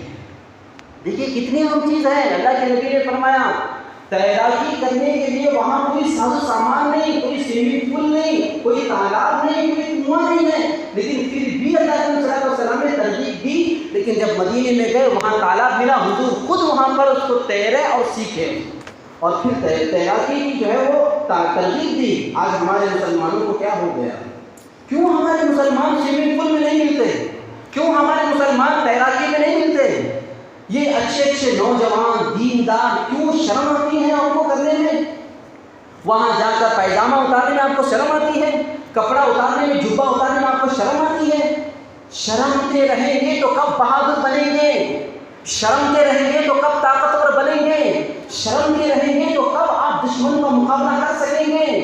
طاقت اور قوت نہیں ہوگی تو آپ اپنی بہنوں کو کب بچا سکیں گے؟ آپ اپنی مسجدوں کو کب بچا سکیں گے؟ کب اسلام کا دفاع کر سکیں گے؟ کب دین کا دفاع کر سکیں گے؟ کب اپنے آپ کو تیار کر سکیں گے؟ یہ بہادر بننے کے تمام کے راستے ہیں، اسباب ہیں، اس کو اختیار کرو۔ اللہ کے صلی اللہ علیہ وسلم نے ترغیب کی ہے سوئمنگ میں جا کر سوئمنگ کرنا، 1 گھنٹہ پیسے دے کر کے سوئمنگ کرنا کوئی بری بات نہیں، یہ بے دینی کے کام نہیں ہے، یہ برائی کے کام نہیں ہے، یہ بے حیائی کے کام نہیں ہے، یہ مضبوط بننے کے کام ہے۔ کل سے جاؤ، چاہے وہ دیندار ہو، تبلیغ میں لگا ہوا ہو، چاہے فاؤنڈیشن کے کام لگا ہو، خدمت خلق کے کام لگا ہوا ہو، چاہے وہ پڑھتا ہو، چاہے اس کے 2 3 بچے ہوں، 4 بچے ہوں، چھوٹا ہو یا بڑا ہو، ہر ایک وہاں پر جائے، جا کر کے وہ تمام چیزیں سیکھے۔ فٹنس رہے گا، آدمی ورک آؤٹ کرے گا تو مضبوط رہے گا اپنے آپ کو مضبوطی کے لیے۔ اور اسی طرح روایتوں میں ذریعہ آتا ہے کہ اللہ کے حضرت عمر فاروق رضی اللہ عنہ کے ساتھ میں ایک مرتبہ حضرت ابن عباس رضی اللہ عنہ نے چیلنج لگایا۔ حضرت ابن عباس چھوٹے ہیں، حضرت عمر فاروق بڑے ہیں۔ ایک مرتبہ تالاب میں جب دونوں تیر رہے تھے تو حضرت ابن عباس چھوٹے ہو کر حضرت عمر فاروق رضی اللہ عنہ کو چیلنج کیے، دیکھیں گے تمہیں زیادہ پانی میں رہتے ہیں یا میں پانی میں زیادہ رہتا ہوں۔ ارے صحابہ میں چیلنج ہو رہا ہے، پتہ چلا یہ سب چیزیں کرنے کی ہیں، سیکھنے کی ہیں، یہ چیزیں کرنا کوئی بے دینی نہیں ہے، کوئی غیر شرعی کام نہیں ہے، کوئی شرم والی بات نہیں ہے۔ صحابہ نے یہ سب کام کیے ہیں کیونکہ آدمی اس سے بہادر رہتا ہے۔ اسی طرح چوتھی چیز اللہ کے صلی اللہ علیہ وسلم نے جو چیز کی وہ تیر اندازی۔ تیر اندازی اللہ کے صلی اللہ علیہ وسلم نے خود کی ہے اور پھر اس کی ترغیب دی ہے۔ نبی کریم صلی اللہ علیہ وسلم نے فرمایا گھوڑوں پر سوار ہو کر تیر اندازی سیکھو، مجھے گھوڑ سواری سے زیادہ تیر اندازی پسند ہے۔ حضور کو گھوڑ سواری بھی کرتے تھے حضور، لیکن پسند حضور کو تیر اندازی تھی، نشانہ بازی۔ نشانہ بازی آج ہم مسلمان کس میں نشانہ بازی کرتے ہیں؟ فون میں گیم لیں گے، ویڈیو گیم لیں گے، گیم لگائیں گے، اس میں سے تیر شوٹ آؤٹ اور اس میں تیر لگائیں گے، اس میں سے آپ کا کوئی نشانہ نہیں بنے گا۔ یاد رکھیے، آپ سوشل میڈیا میں کوئی ایپ ڈاؤن لوڈ کر کے گیم کھیلتے ہوئے جو آپ وہاں پر وہ سیکھیں گے، اور وہ کوئی اس کو مار رہا ہے، کوئی شیطان کو مار رہا ہے گولیوں سے، اس سے آپ کا نشانہ نہیں بنے گا، آپ اور کمزور ہو جائیں گے۔ آپ کا نشانہ جو بنے گا وہ باہر جاؤ، وہ ایسے گیموں کھیلو باہر، اور وہاں پر آپ شوٹ آؤٹ سیکھو، شوٹنگ کرنا سیکھو، نشانہ لگانا سیکھو۔ یہ حضور نے ترغیب دی، اللہ کے صلی اللہ علیہ وسلم نے فرمایا تیر اندازی مجھے سب سے زیادہ پسند ہے۔ اسی طرح وہ آدمی جنگ بدر کے قیدیوں میں ابی بن خلف جب اس کو آزاد کر دیا تھا، قیدیوں میں وہ آیا ہوا تھا، اس کو آزاد کر دیا، تو وہاں سے آزاد کرنے کے بعد اس پر ریئیکشن ہوا، ریئیکشن کر کے اس نے ایک گھوڑا پالا تھا اور یہ کہتا تھا، آپ نے وہ واقعہ سنا ہے کہ وہ یہ کہا کرتا تھا کہ میں اس کو چارہ دے رہا ہوں، پال رہا ہوں، اس کو بڑا کروں گا، اس پر سوار ہوں گا اور ایک دن نعوذ باللہ محمد کو قتل کروں گا، اس نے جو کہا تھا نا۔ اور وہ ایک مرتبہ سوار ہو کر کے حضور کو مدینے میں اس گھوڑے پر سوار ہو کر کے آیا اور قتل کرنے کی نیت سے آیا۔ صحابہ نے کہا کہ اللہ کے نبی آپ کے قتل کے ارادے سے آ رہا ہے، حضور نے ان کو روکا، کچھ مت کرو، آنے دو۔ اتنے میں حضور نے ایک صحابی چونکہ حضور کے بغل میں کھڑے ہوئے تھے اور ان کے پاس نیزہ تھا، نیزہ اٹھائے، تیر نہیں، کیا نہیں، تیر نہیں، نیزہ ہاتھ میں تھا، نیزہ اٹھایا اور وہیں سے ایک دم میں نیزہ لے کر کے اس کی طرف مارا، برابر وہ جو خول پہن کر کے آیا ہوا تھا وہاں سے وہ نیزہ گزرتا ہوا وہ نیزہ نکلا اور یہاں پر خراش آئی گلے کے پاس۔ وہ خراش اتنا بھیانک ہوا، اتنا بھیانک ہوا، وہ پھر جو ہے دوڑتے دوڑتے مکہ گیا اور وہاں جا کر کے کہنے لگا محمد نے مجھے قتل کر دیا، محمد نے مجھے قتل کر دیا۔ لوگوں نے اس کو تسلی دی، یہ خراش ہے، یہ آپ نے قتل نہیں ہوئے ہیں، یہ معمولی سی خراش ہے۔ کہا کہ نہیں، یہ محمد کی دی ہوئی خراش ہے۔ دیکھیے حضور قتل بھی نہیں کرنا چاہتے تھے، بس صرف خوف دلانا چاہتے تھے۔ حضور کے تیر اندازی دیکھ لیجیے، نشانہ بازی حضور کی کتنی مضبوط تھی۔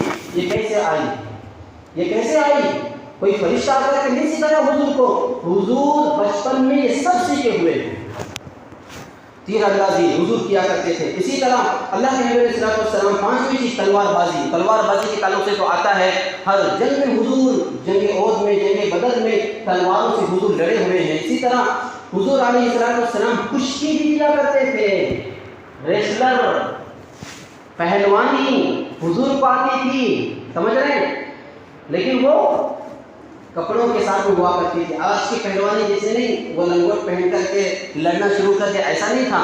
وہ باقاعدہ پورے باشرہ ہو کر کے حضور کشتی کیا کرتے تھے۔ ایک مرتبہ صحابہ آئے اور کہنے لگے حضور رکانہ پہلوان بہت مضبوط ہے، یہ عرب کے بڑے پہلوانوں میں اس کا شمار ہوتا ہے، اگر یہ ایمان لے آیا تو اس کا پورا قبیلہ ایمان لے کر کے آئے گا، اسلام قبول کرے گا۔ حضور نے کہا چلو جائیں، چلو جائیں گے اس رکانہ پہلوان کے پاس۔ رکانہ بن عبد یزید اس کا نام تھا رضی اللہ عنہ۔ حضور اس کے پاس تشریف لے گئے۔ اس نے جو ایک چیلنج لگائی، حضور اگر آپ مجھے پہلوانی میں پچھاڑ دیں گے تو میں اسی وقت ایمان لے آؤں گا۔ حضور نے کہا بیٹھ جائے، چلو ٹھیک ہے۔ تو پھر اس کے بعد حضور لڑنا شروع کر دیے۔ اچانک لڑتے لڑتے پہلی ہی مرتبہ پچھاڑ دیے رکانہ پہلوان کو۔ وہ پریشان ہوا، میں عرب کا اتنا بہادر پہلوان میں کیسے؟ حضور سے کہا نہیں حضور محمد، میرا پیر پھسل گیا تھا، تم نے مجھے نہیں پچھاڑا، پیر پھسل گیا تھا، ادھر دوبارہ لڑیں گے۔ حضور نے کہا چلو آپ اپنی خواہش پوری کرو۔ پھر دوبارہ تیار ہوئے، رکانہ دوبارہ گر گئے۔ پھر دوبارہ کہا نہیں میرا دوبارہ پھسل گیا تھا پیر۔ پھر کہا پھر خواہش پوری کر لو۔ تیسری مرتبہ پھر لڑے، تیسری مرتبہ بھی حضور نے اس کو چت کر دیا۔ چت کرنے کے بعد فوراً کھڑے ہو کر کے کہنے لگا اے اللہ کے نبی آپ سچے رسول ہیں، میں یہ یقین نہیں کر سکتا کہ مجھے کوئی ہرا دے، میں بہت مضبوط اور پہلوان ہوں، مجھے کوئی ہرا نہیں سکتا۔ واقعی آپ سچے رسول ہیں، آپ سچے ہونے ہی کی وجہ سے آپ نے مجھ کو ہرایا، شکست دی ہے، میں اسلام قبول کرتا ہوں، ایمان قبول کرتا ہوں۔ اور پھر اس کے بعد انہوں نے ایمان اور اسلام کو قبول کیا، ان کے ساتھ ساتھ پورا قبیلہ اسلام میں داخل ہوا۔ بہادری سبب بنی اسلام میں آنے کی۔ آج ہماری بزدلی، آج ہماری کمزوری، آج ہماری لاغری اور دبلا پن، کمزور بن جانا، بزدل بن جانا، یہ لوگوں کو اسلام میں آنے سے روک رہا ہے۔ وہ زمانہ کیسا تھا، بہادری دیکھ کر کے لوگ اسلام قبول کیا کرتے تھے، آج بزدلی دیکھ کر اسلام سے لوگ بھاگ گئے۔ اور اس کی بزدلی ہے اچھے ایمان دیندار طبقے کی، اچھے دیندار طبقہ ہے، اپنے بچوں کے سلسلے سے مضبوط اور فٹنس رکھنے کی کوئی فکر نہیں، خود نوجوانوں کو فکر نہیں، کوئی گھر والوں کو فکر نہیں، ماں باپ کو فکر نہیں، بچوں کو بھی فکر نہیں ہے۔ ایسی نوبت ہمارے آ چکی ہے۔ تو اللہ کے نبی صلی اللہ علیہ وسلم کشتی بھی کیے ہیں۔ تو یہ 6 چیزیں اللہ کے نبی صلی اللہ علیہ وسلم نے کیا ہے۔ اسی طرح صحابیات کی بہادری دیکھ لیجیے، یہ صرف مردوں میں نہیں، عورتوں کے اندر بھی بہت بہادری۔ ہماری عورتیں تو ہمارے گھر کی مسکراہٹ، ہماری بہنیں، ہماری مائیں، ان کی تو فٹنس آپ نے ابھی کیا کہنا ہے، رونے کے علاوہ کچھ نہیں کر سکتے ہیں، کتنی کمزوری ہے، کچھ تھوڑا سا کام کر لو فوراً لیٹ جاتے ہیں، کیا ہوا نہیں ابھی پیاس کٹ کر کے آ رہی ہوں، پیاس کر کے آ رہی ہوں، پیاس کٹ کر کے آ رہی ہوں، تھک گئی۔ یہ حالت ہے ہر گھر کی، ہر گھر کی حالت ہے۔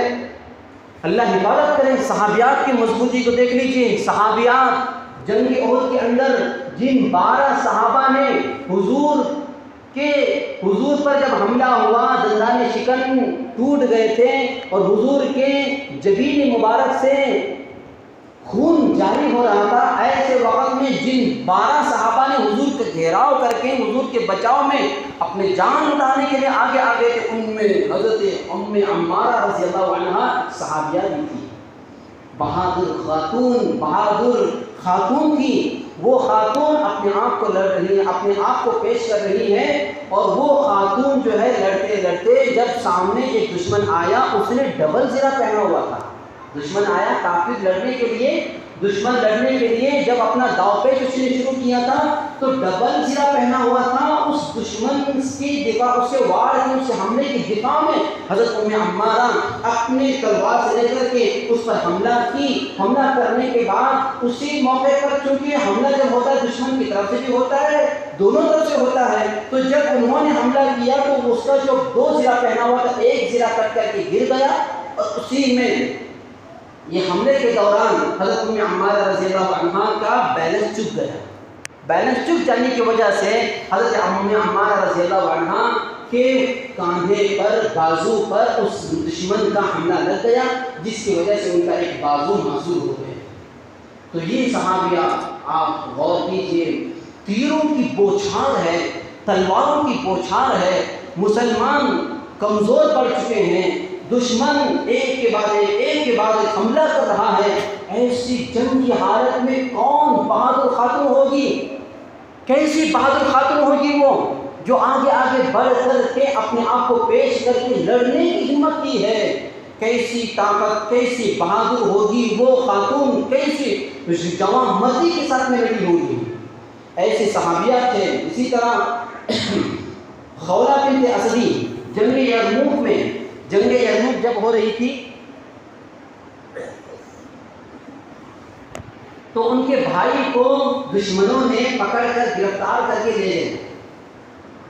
تو کوئی تیار نہیں تھے. جب ان کو پتہ چلا کہ میرے بھائی کو دشمن لے کر کے گئے ہوئے ہیں، پتہ نہیں، تو کوئی جا کر کے لانے کے لیے تیار نہیں ہوا. تو یہ خولہ بنت اسدی انہوں نے ہمت کر کے کہا کہ میں جاؤں گی. عورت ہے، خاتون ہے، باوجود اس کے وہ خود تیار ہوئے اپنے بچے، اپنے بھائی کو بچانے کے لیے. صحابہ روک رہے ہیں کہ آپ تھوڑا سا صبر کرو، کسی بھی طرح ہم آپ کے بھائی کو چھڑا لیں گے. ان کے بھائی کو گرفتار کر کے لے گئے تھے، اور وہ جو ایک گاڑی ہوتی ہے سلاخوں کی، اس کے اندر ڈال دیتے ہیں، پیک کر دیتے ہیں. سلاخوں کی، لوہے کی سلاخوں کی جو گاڑی ہوتی ہے، اس میں ان کو جو ہے بند کر دیا گیا تھا. تو وہ زرہ پہن کر، منہ چھپا کر، وہ جو پہنے ہوئے ہوتے ہیں اس میں پتہ نہیں چلتا عورت ہے یا مرد ہے. تو وہ لباس پہن کر، جنگی لباس کو پہن کر کے اندر داخل ہوئے. لڑتے اپنے بھائی کے پاس پہنچے. بھائی کے پاس پہنچ کر کے انہوں نے دروازہ کھولا اور پھر اس کے بعد اپنا چہرہ بتایا، اور چہرہ بتا کر کے انہوں نے کہا ارے آپ یہاں پر کیسے آ گئی؟ آپ عورت ہو کر مجھے بچانے کے لیے آ گئی، کچھ ہو گیا تو؟ نہیں میں کچھ نہیں دیکھنے والی ہوں، چلو ہمارے ساتھ. لہٰذا وہ بہادر خاتون اپنے بھائی کو چھڑا کر، دشمنوں سے چھڑا کر پھر مسلمانوں کے ساتھ جنگ میں شریک ہو گئی. یہ ایسی بہادر خاتون تھی، یہ بہادر خواتین تھی. یہ صحابیات کے حالات تھے. صحابیات بھی مضبوط، اتنے طاقتور اور قوت والے تھے. ایسی طاقت، ایسی شجاعت، ایسی جوان مردی کی ضرورت ہے آج مسلمان مردوں میں بھی اور مسلمان عورتوں کے اندر بھی. تو اسی طرح قرآن مجید کے اندر اللہ تبارک و تعالیٰ نے فرمایا وَأَعِدُّوا لَهُم مَّا اسْتَطَعْتُم مِّن قُوَّةٍ وَمِن رِّبَاطِ الْخَيْلِ تُرْهِبُونَ بِهِ عَدُوَّ اللَّهِ. آخر آیت. یہاں اللہ کے نبی صلی اللہ تبارک و تعالیٰ نے فرمایا کہ تم دشمنوں کے مقابلے میں قوت کو جمع کرو. حکم دے رہے اللہ تبارک و تعالیٰ کس کے مقابلے میں؟ دشمنوں کے مقابلے میں قوت کو جمع کرو، تیاری کرو. اس زمانے میں یہ آیت اتری ہوئی تھی. اب اس زمانے کے جو جنگی ہتھیار تھے اس حساب سے صحابہ نے گھڑ سواری بھی سیکھ لی، صحابہ نے تیر اندازی بھی سیکھ لی، صحابہ نے تلوار بازی بھی سیکھ لی، صحابہ نے نیزہ چلانا بھی سیکھا، صحابہ نے تیراکی بھی سیکھ لی. جو بھی آلات کے اوزار تھے انہوں نے سب سیکھ لیے. مفسرین نے لکھا ہے جس زمانے میں جو جنگی حالات ہوں گے اس سے یہ مراد ہے. اگر دشمنوں کے مقابلہ، دشمنوں کو زیر کرنے کے لیے جہاں ایجوکیشن کی ضرورت پڑے گی، مسلمانوں کو ایجوکیشن سیکھ کر دشمن کو گرانا پڑے گا، دشمن کو کمزور کرنا ہے. ایجوکیشن کی ضرورت سے کر سکتے ہیں، ایجوکیشن میں مہارت پیدا کر کے دشمنوں کو کمزور کرنا پڑے گا. اور جہاں پر ضرورت پڑتی ہے مال اور دولت کی تو وہاں وہ مال اور دولت خود سے خود کما کر کے اپنے آپ کو مضبوط بنا کر کے دشمنوں کو اگر گرانا ہے تو وہ بھی کرنا پڑے گا. اور اگر جہاں پر طاقت اور قوت کی ضرورت پڑے گی تو اپنے آپ کو فٹنس اور مضبوط سے مضبوط بنا کر، ایک تو فٹنس رہنا ہی ہے لیکن اس سے زیادہ مضبوط سے مضبوط ترین اپنے آپ کو بنا کر کے دشمن کو اگر گرا سکتے ہیں تو وہ بھی کرنا پڑے گا۔ اس سے یہ مراد ہے تو جس زمانے میں جس طرح کی، جس سطح کی جو حالات بنتے ہیں اس کے حساب سے مسلمانوں کو تیاری کرنے کی ضرورت ہے۔ پتہ چلا مسلمان قوم کو ایجوکیشن میں بھی، اس خاص طور پر ہندوستانی مسلمانوں کو ایجوکیشن میں بڑھ چڑھ کر کے حصہ لینا چاہیے۔ جو نوجوان ابھی پڑھ رہے ہیں خوب دل و جان سے پڑھیں، خوب دل و جان سے، محنت سے، لگن سے، اچھے سے ٹاپرس میں، جس کالج میں آپ پڑھ رہے ہیں آپ کا نام ٹاپرس کی لسٹ میں ہو، آپ سے کوئی آگے نہ جائے، یہ آپ کا کمپٹیشن، یہ آپ کا جذبہ ہونا چاہیے۔ اور یہ چیز دنیا داری نہیں ہے، یہ ذہن میں رکھو، یہ دنیا داری نہیں ہے، یہ دنیا کمانے کے لیے نہیں ہے، بلکہ یہ آپ کی نیت قرآن کے حساب سے ہونا چاہیے کہ ہم اس کے ذریعے سے، اس ایجوکیشن کے ذریعے سے، اس ٹاپرز کے آنے کے ذریعے سے میرا نام اگر عبد الرحمن ہے، عبداللہ ہے، ٹاپرز میں عبداللہ آئے گا، اور عبداللہ آتے ہی تو لوگ عبداللہ کو نہیں دیکھیں گے، لوگ اسلام کو دیکھیں گے۔ ایک مسلمان ٹاپر آیا ہوا ہے پورے یونیورسٹی میں، اس سے آگے کسی کے نمبرات نہیں ہیں، کیا مسلمان ہے؟ مسلمان ان چیزوں میں ہوتے ہیں، اسلام ان کو یہ سکھاتا ہے ہر چیز میں آگے رہنے۔ تو اس میں آپ کا نام اونچا ہوا ہے تو اسلام کا نام اونچا ہوا۔ لوگ تو اسلام کے اعتبار سے دیکھیں گے، پوری دنیا آپ کو آپ کے مذہب سے جانے گی، آپ کو آپ کے دین کے حساب سے جانے گی، اسلام کا نام روشن ہوگا۔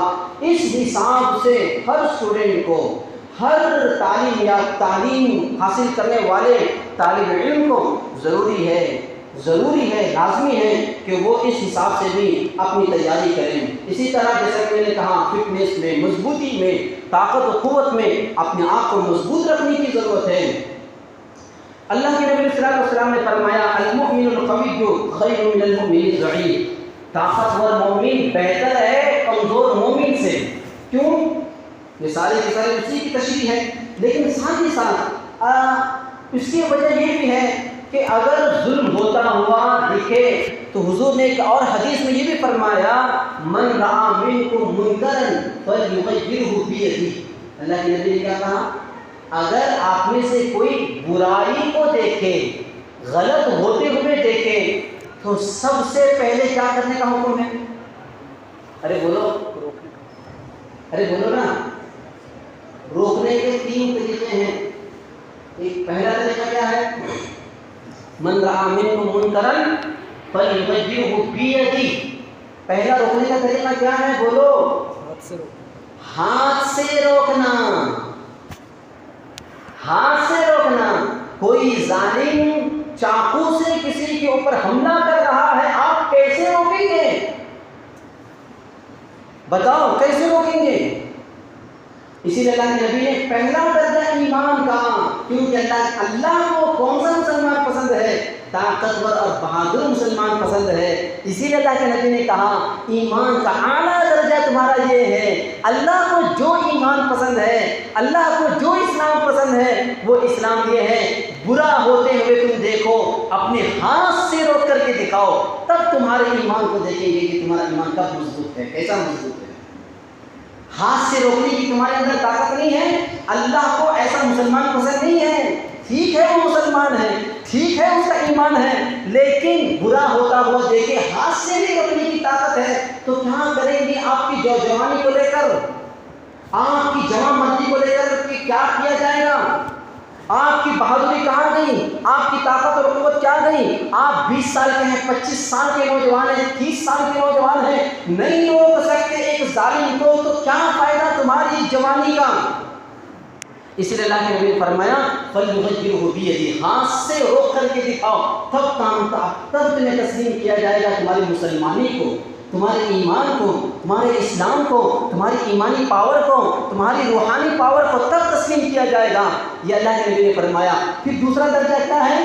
بلسانی، اگر ہاتھ سے نہیں روک سکتے، تم کمزور ہو، تم نے فٹنس نہیں کیا ہے، تم نے صبح اٹھ کر آدھا گھنٹہ ورزش کو نہیں دیا ہے، تم نے صبح اٹھ کر آدھا گھنٹہ کراٹے نہیں سیکھے ہیں، تم نے صبح میں اٹھ کر جاگنگ نہیں کی ہے، دوڑ نہیں کی ہے، پارکوں میں جا کر کے تم نے ویام نہیں کیا ہے، کسرت نہیں کی ہے، دوڑ نہیں لگایا ہے، اونچ نیچ نہیں کیا ہے، داؤ پیچ تم نے نہیں سیکھا ہے، بستروں میں ٹانگ اٹھا کر کے سویا ہوا ہے، ایسی حالت میں تم ایمان کی محنت کرتے کرتے، تبلیغ میں لگتے لگتے، خدمت خلق کا کام کرتے کرتے، دین کا کام کرتے کرتے ایمان تمہارا مضبوط ہوا ہے، لیکن طاقت کے اعتبار سے تم کمزور ہو۔ ٹھیک ہے تم کمزور ہو، لیکن ہاتھ سے نہیں روک سکتے، منہ سے روک کر کے دکھاؤ۔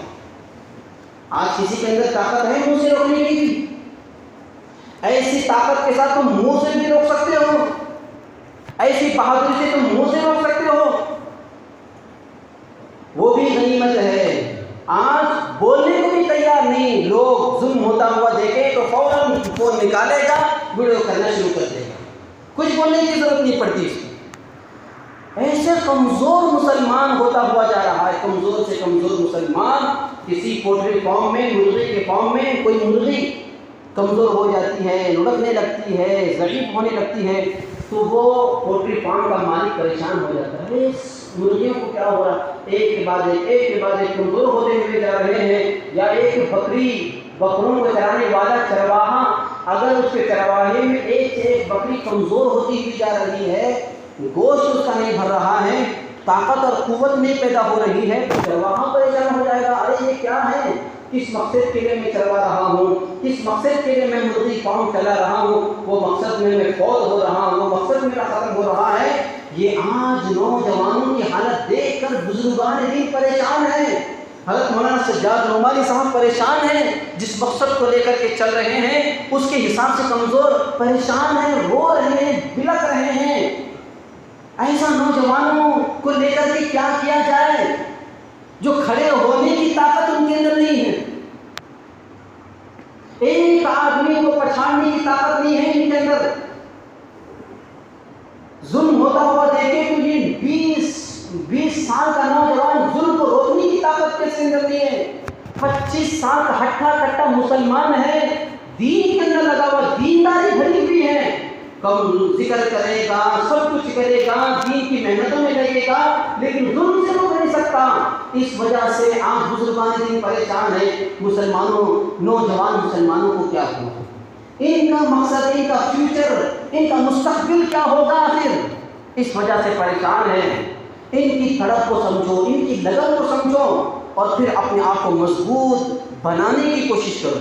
تو یہ بزرگان دین سوچ رہے ہیں، تو یہ اللہ تبارک و تعالیٰ کے نزدیک طاقتور مسلمان بہت زیادہ پسند ہے۔ اسی لیے اللہ کے نبی صلی اللہ علیہ وسلم جو دعائیں کیا کرتے تھے نمازوں کے بعد، ان دعاؤں میں ایک دعا یہ بھی کیا کرتے تھے، اللہم انی اعوذ بک من العجز والکسل، اے اللہ میں تیری پناہ چاہتا ہوں کمزوری سے، سست بننے سے، کمزور بننے سے، لاغر بننے سے، دبلا پتلا ہونے سے، بزدل بننے سے میں تیری پناہ چاہتا ہوں۔ اللہ کے نبی نے دعا کی کہ نہیں کی؟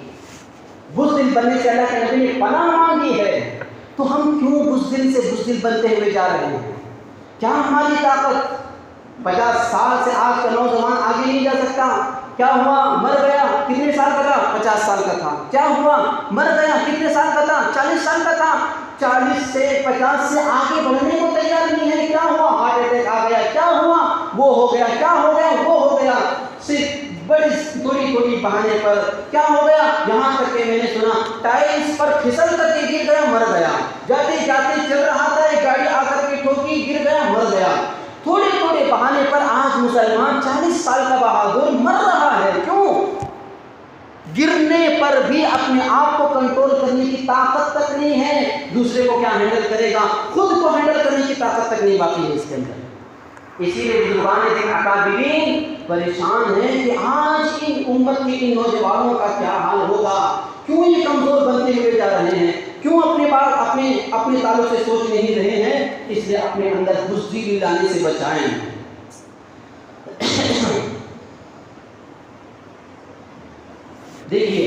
شریعت کے اندر کتنا جو اس کا اہتمام کیا گیا ہے کہ ہر چیز میں جن چیزوں میں اللہ کا ذکر نہیں ہوتا وہ مردود ہے کہ نہیں ہے؟ وہ چیز مردود ہے. جن چیزوں میں، جس جگہ میں، جس مجلس میں اللہ کا تذکرہ، اللہ کی بڑائی نہیں ہوتی، اللہ کا ذکر نہیں ہوتا، وہ مردود ہے، وہ ناقابل قبول ہے.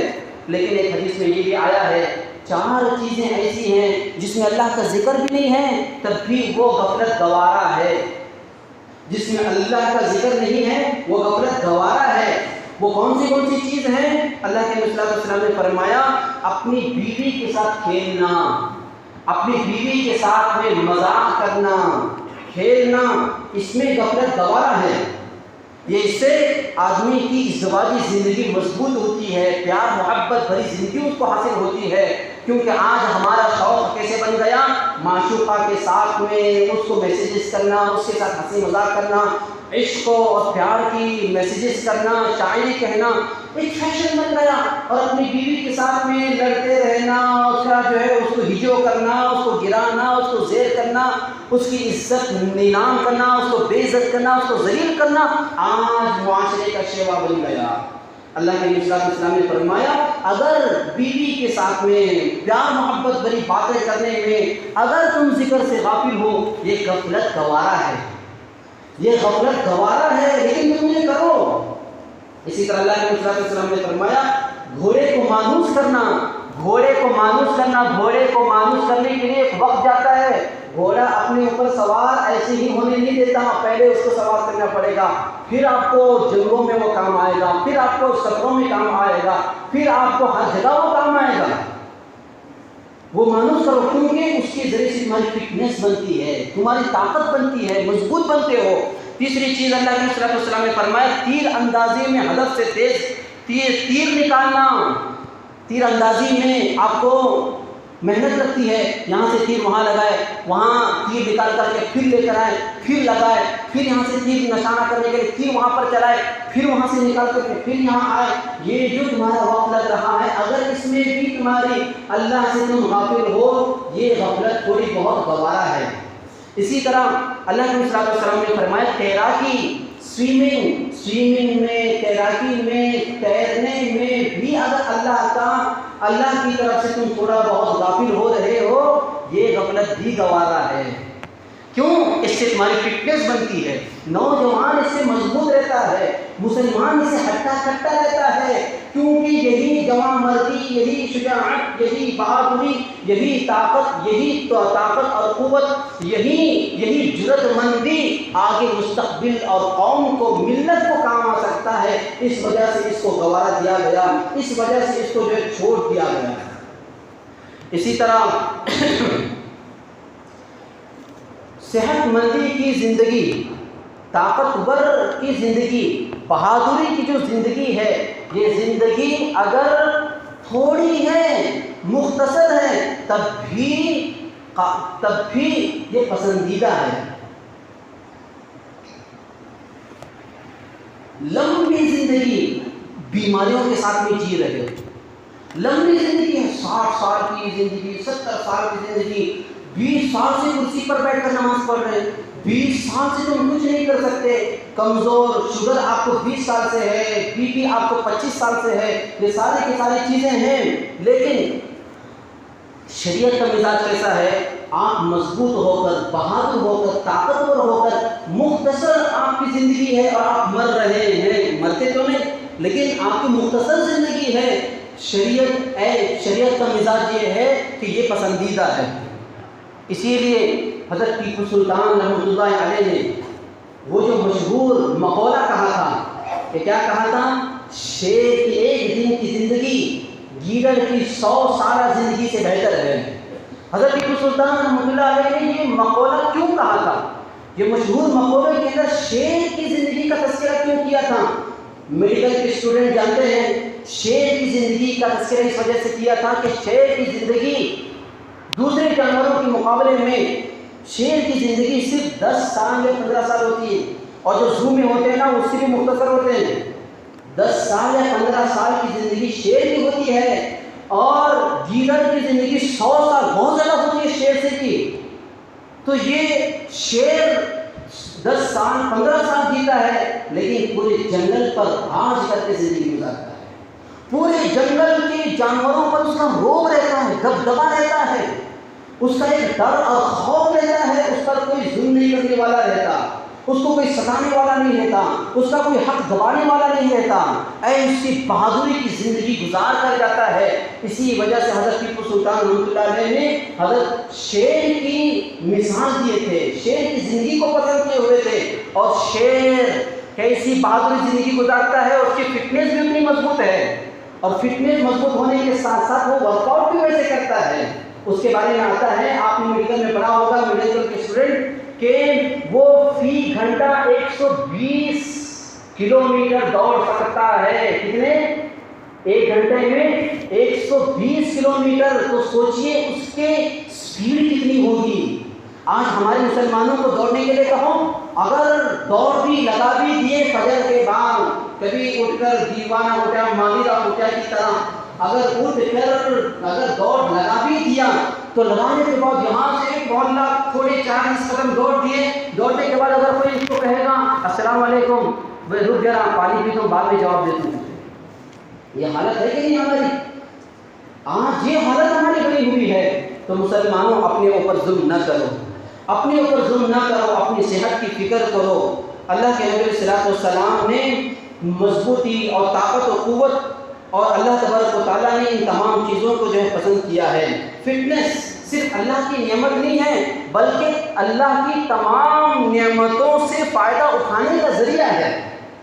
فٹنس رہنا، مضبوط رہنا صرف اللہ کی نعمت نہیں، تمام نعمتوں سے فائدہ اٹھانے کا ذریعہ ہے۔ اگر آپ صحت مند نہیں ہوں گے، مضبوط نہیں ہوں گے، تو آپ اللہ کی نعمتوں کا فائدہ نہیں اٹھائیں گے۔ دیکھیے شوگر والوں کو کہو، شوگر والے میٹھا نہیں کھا سکتے، اللہ کی اتنی بڑی نعمت، میٹھا اور سویٹ نہیں کھا سکتے، کیوں؟ کیونکہ انہوں نے اپنی فٹنس کی فکر نہیں کی اپنی زندگی میں، خوب کھاتے رہے، فاسٹ فوڈ کھاتے رہے، یہ وہ الا بلا مسالے دار کھا کر کے اتنا کمزور بنا دیے۔ اب اس کو پہلے روکتے تھے، نہیں روکتا تھا، آخر میں جا کر اب ڈاکٹر نے اس کو روک دیا۔ شریعت تو روک رہی تھی، اسلام تو روک رہا تھا، شریعت کی وہ بات نہیں مان رہا تھا، آخر میں ڈاکٹر نے اس کو جو کہا اب تم سویٹ نہیں کھا سکتے، کھاؤ گے تو جلدی مر جاؤ گے۔ اب وہ موت کے ڈر سے جو کھانا چھوڑ دے گا۔ بھئی چائے، شوگر لیس چائے ہوتی میں پیتا ہوں، شوگر لیس کوئی چیز ہو تو میں کھاؤں گا، ڈاکٹر کی بات مان کر اب 20 سال 25 سال ویسے ہی زندگی گزار رہا ہے۔ تو یہ کیوں آئی؟ کیونکہ اس نے ورزش کی فکر نہیں کی، جاگنگ اس نے کبھی نہیں کیا، اسی لیے اس چیزوں کی ضرورت ہے، یہ تمام چیزیں کرنے کی۔ آپ دیکھیے اللہ کے نبی صلی اللہ علیہ وسلم نے فرمایا نعمتان مغبون کثیر من الناس، دو نعمتیں اللہ کی ایسی ہیں جس میں بہت سارے لوگ غفلت میں ہیں، ایک ہے صحت اور ایک ہے فرصت۔ صحت کے تعلق سے بہت سارے لوگ غفلت میں ہیں، بہت سارے لوگ غفلت میں ہیں، صحت کی کوئی فکر نہیں کرتا، ورزش کی عام طور پر لوگ جو ہے اس کی فکر نہیں کرتے، اس کی فکر کرنے کی ضرورت ہے۔ آپ دیکھیں عبادات کے اندر جیسے کہ میں نے کہا، کون سے مذہب میں تہجد کی فضیلت بتائی گئی؟ بتاؤ، تہجد میں اٹھ کر اللہ سے رونے کی، اللہ سے گڑ گڑانے کی کون سے مذہب میں فضیلت بتائی گئی ہے؟ تہجد کی فضیلت، رات میں صبح میں اٹھو، اور صبح میں اٹھنے کی کیا کیا حکمتیں ہیں آپ میڈیکل میں پڑھ کر کے بتاؤ۔ بچہ جب پیدا ہوتا ہے تو ایک میڈیکل کے انکوائری کے حساب سے، نالج کے حساب سے،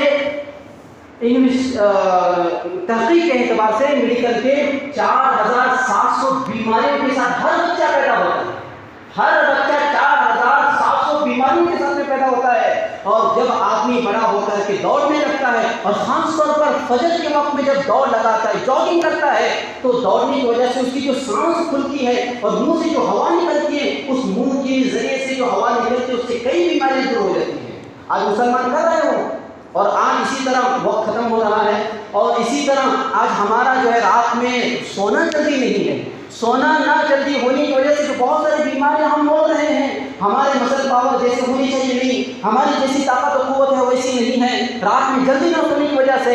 امریکہ کی ایک میڈیکل انکوائری کے اندر تحقیق کے لیے بات آئی ہوئی ہے، عام طور پر برین ٹیومر جو ہوتا ہے لوگوں کو رات میں دیر سے سونے کی وجہ سے ہوتا ہے، دیر سے سونے کی وجہ سے ہوتا ہے، وہاں پر وہ رات میں 11 بجے کے بعد 12 بجے کے بعد 1 بجے سونے کی وجہ سے، دماغ میں نہ سونے کی وجہ سے جو نیند کو بار بار روکتا ہے، وہ بار بار روکنے کی وجہ سے اس کا برین ٹیومر بنتا ہے، جس کی وجہ سے اس کے ہلاکت کا سبب بنتا ہے۔ آج کر رہے ہیں نوجوان ہمارے، اسی وجہ سے کمزور سے کمزور ہوتا ہوا جا رہا ہے۔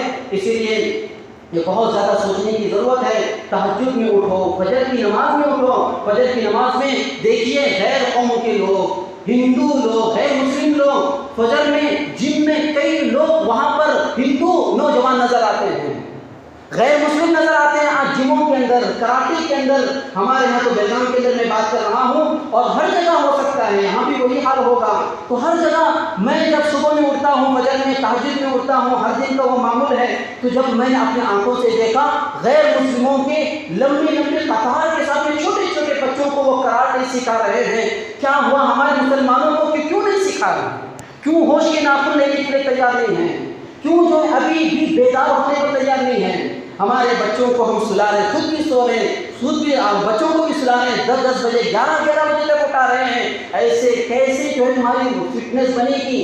کیسے بہادر مسلمان بنیں گے؟ نہیں بن سکتے۔ صبح میں اٹھیے، اٹھ کر کے جاگنگ لگائیے، پورے دن بھر آپ پوری دنیا کو وقت دینے کے لیے تیار ہیں، فیس بک کو دے رہے ہیں، واٹس ایپ کو دے رہے ہیں، سوشل میڈیا کو دے رہے ہیں، آدھا گھنٹہ اپنے لیے نہیں صحیح، خاص طور پر اس ہندوستان کے حالات کو مد نظر رکھتے ہوئے اپنی ماں بہنوں کے لیے، اپنی بیوی بچوں کے لیے، اپنے آنے والے مستقبل کے لیے، اپنے آنے والے فیوچر کے لیے آپ اپنے آپ کو مضبوط رکھنے کے لیے صبح میں اٹھیے، 1 گھنٹہ جاگنگ کیجیے، یا اپنے بچوں کو یا خود آپ کراٹے میں جو ہے وہ جوائن ہو جائیے، جم میں جوائن ہو جائیے۔ اس میں شرمانے کی کوئی ضرورت نہیں ہے، کوئی دیندار ہو شرمنے کی ضرورت نہیں، کوئی بڑا ہو کوئی شرمنے کی ضرورت نہیں۔ اور یہ صرف بچوں کا کام نہیں ہے، بچوں کو بچوں کے اعتبار سے فٹنس کرنا چاہیے، بڑوں کو بڑوں کے حساب سے فٹنس کرنے کی ضرورت ہے۔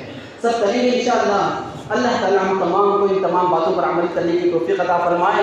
یاد رکھیے کہ آخری بات یہ ہے، حضرت مولانا سجاد نعمانی صاحب دامت برکاتہ العالیہ نے ایک بہت بڑی بات ہم کو یہ کہی تھی کہ اللہ تبارک و تعالیٰ نے قرآن مجید کے اندر یہ فرمایا، سورہ آل عمران کی آیت ہے، الذین قال لهم الناس ان الناس قد جمعوا لكم فاخشوهم فزادهم ایمانا وقالوا حسبنا اللہ ونعم الوکیل۔ حضرت مولانا سجاد نعمانی صاحب نے یہ بات کہی کہ یہ آیت مجھے ایسی لگتی ہے کہ خاص طور پر اللہ تبارک و تعالیٰ نے ہندوستانی مسلمانوں کے لیے نازل کی ہو، سمجھانے کے لیے، ایک ایک نوجوانوں کو سمجھانے کے لیے لگتا ہے کہ اللہ تبارک و تعالیٰ نے خاص طور پر نوجوانان ہند کے لیے یہ آیت نازل کی ہو، مسلمانوں کے لیے نازل کی ہو۔ اللہ تبارک و تعالیٰ نے اس آیت کے اندر کیا فرمایا؟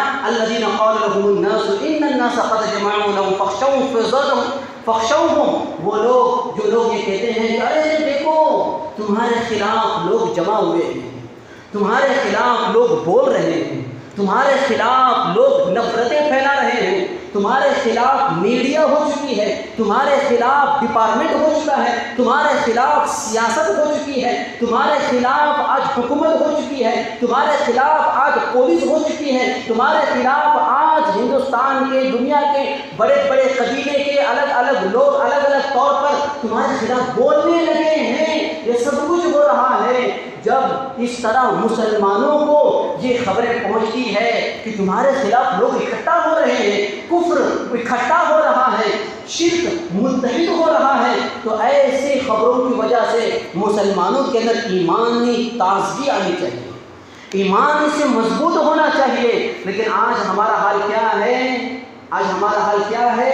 اگر جس طرح شوگر جانچنے کا جو آلہ ہوتا ہے نا کہ کتنی شوگر ہے معلوم ہونے کے لیے وہ ایک آلہ بنا ہوا ہے، ویسے اگر اندر کی ہمت، اندر کی جوان مردی، اندر کا حوصلہ، عزم، ارادہ اگر جانچنے کا آلہ ہوتا تو جیسے ہی وہ خبریں سنتے تمہارے عورتوں کو کاٹا جا رہا ہے، مسلمانوں کو مارا جا رہا ہے، مسجدوں کو ویران کیا جا رہا ہے، جلایا جا رہا ہے، یہ خبر سنتے ہی مسلمانوں کا یہ ارادہ زیرو ہو جائے۔ صحیح کہہ رہے ہیں کہ نہیں کہہ رہے ہیں؟ حضرت نے کہا ہے کیونکہ کسی بھی اعتبار سے تیار ہونے کی تیار نہیں ہے، کوئی بھی پریپیئر کرنے کو تیار نہیں ہے، ہوش کے ناخن لینے کو تیار نہیں ہے۔ کتنی حکمت عملیہ بزرگان دین نے بتائی ہے، کتنی اجتماع امکانات کے پیش نظر مسلمانوں کو کیا کرنا چاہیے، والدین کو کیا کرنا چاہیے، بچوں کو کیا کرنا چاہیے، اسٹوڈنٹ کو کیا کرنا چاہیے، طلباء کو کیا کرنا چاہیے، علماء کو کیا کرنا چاہیے، دانشوران کو کیا کرنا چاہیے، مالداروں کو کیا کرنا چاہیے، غریبوں کو کیا کرنا چاہیے، کس حساب سے کون سی حکمت عملی آج ہمارے بزرگان دین نے نہیں بتائی، آپ بتائیے، اور کون سی حکمت عملی پر ہم عمل کرنے کے لیے تیار ہیں، کون سی حکمتی اور کون سی ہدایت ہماری زندگی میں زندہ کرنے کو ہم تیار ہیں۔ اسی لیے یہ کہا جا رہا ہے یہ سارے کی ساری چیزوں کو نظر انداز مت کیجیے، جو بھی باتیں ہمارے سامنے آئی ہے اس پر عمل کرنے کو جو ہے اس کے تعلق سے مشورے کیجیے، جو بھی باتیں ہیں اس پر کس طرح اس کو فیلڈ ورک میں لایا جائے، کس طرح اس کو زندہ کیا جائے، کس طرح ہم نوجوانوں کے تعلق سے سوچیں، کس طرح ہم جو ہے بڑوں کے تعلق سے سوچیں، ایک ماحول بنایا جائے آئندہ حالات کے حساب سے، مستقبل کے حساب سے، اس کے تعلق سے ہمیں سوچنے کی ضرورت ہے۔ اللہ سے دعا ہے اللہ تبارک و تعالیٰ ہم تمام کا عمل کرنے کی توفیق عطا فرمائے، آمین وآخر دعوانا الحمدللہ رب العالمین۔ ماشاءاللہ، جزاکم اللہ خیر و احسن الجزاء۔ 1.5 گھنٹے کے اندر فٹنس کے عنوان پر، ورزش کے عنوان پر شروع سے لے کر آخر تک پوری باتیں آئیں گی۔ اب ارادہ کریں گے انشاءاللہ صبح کی 10 بجے اٹھیں گے۔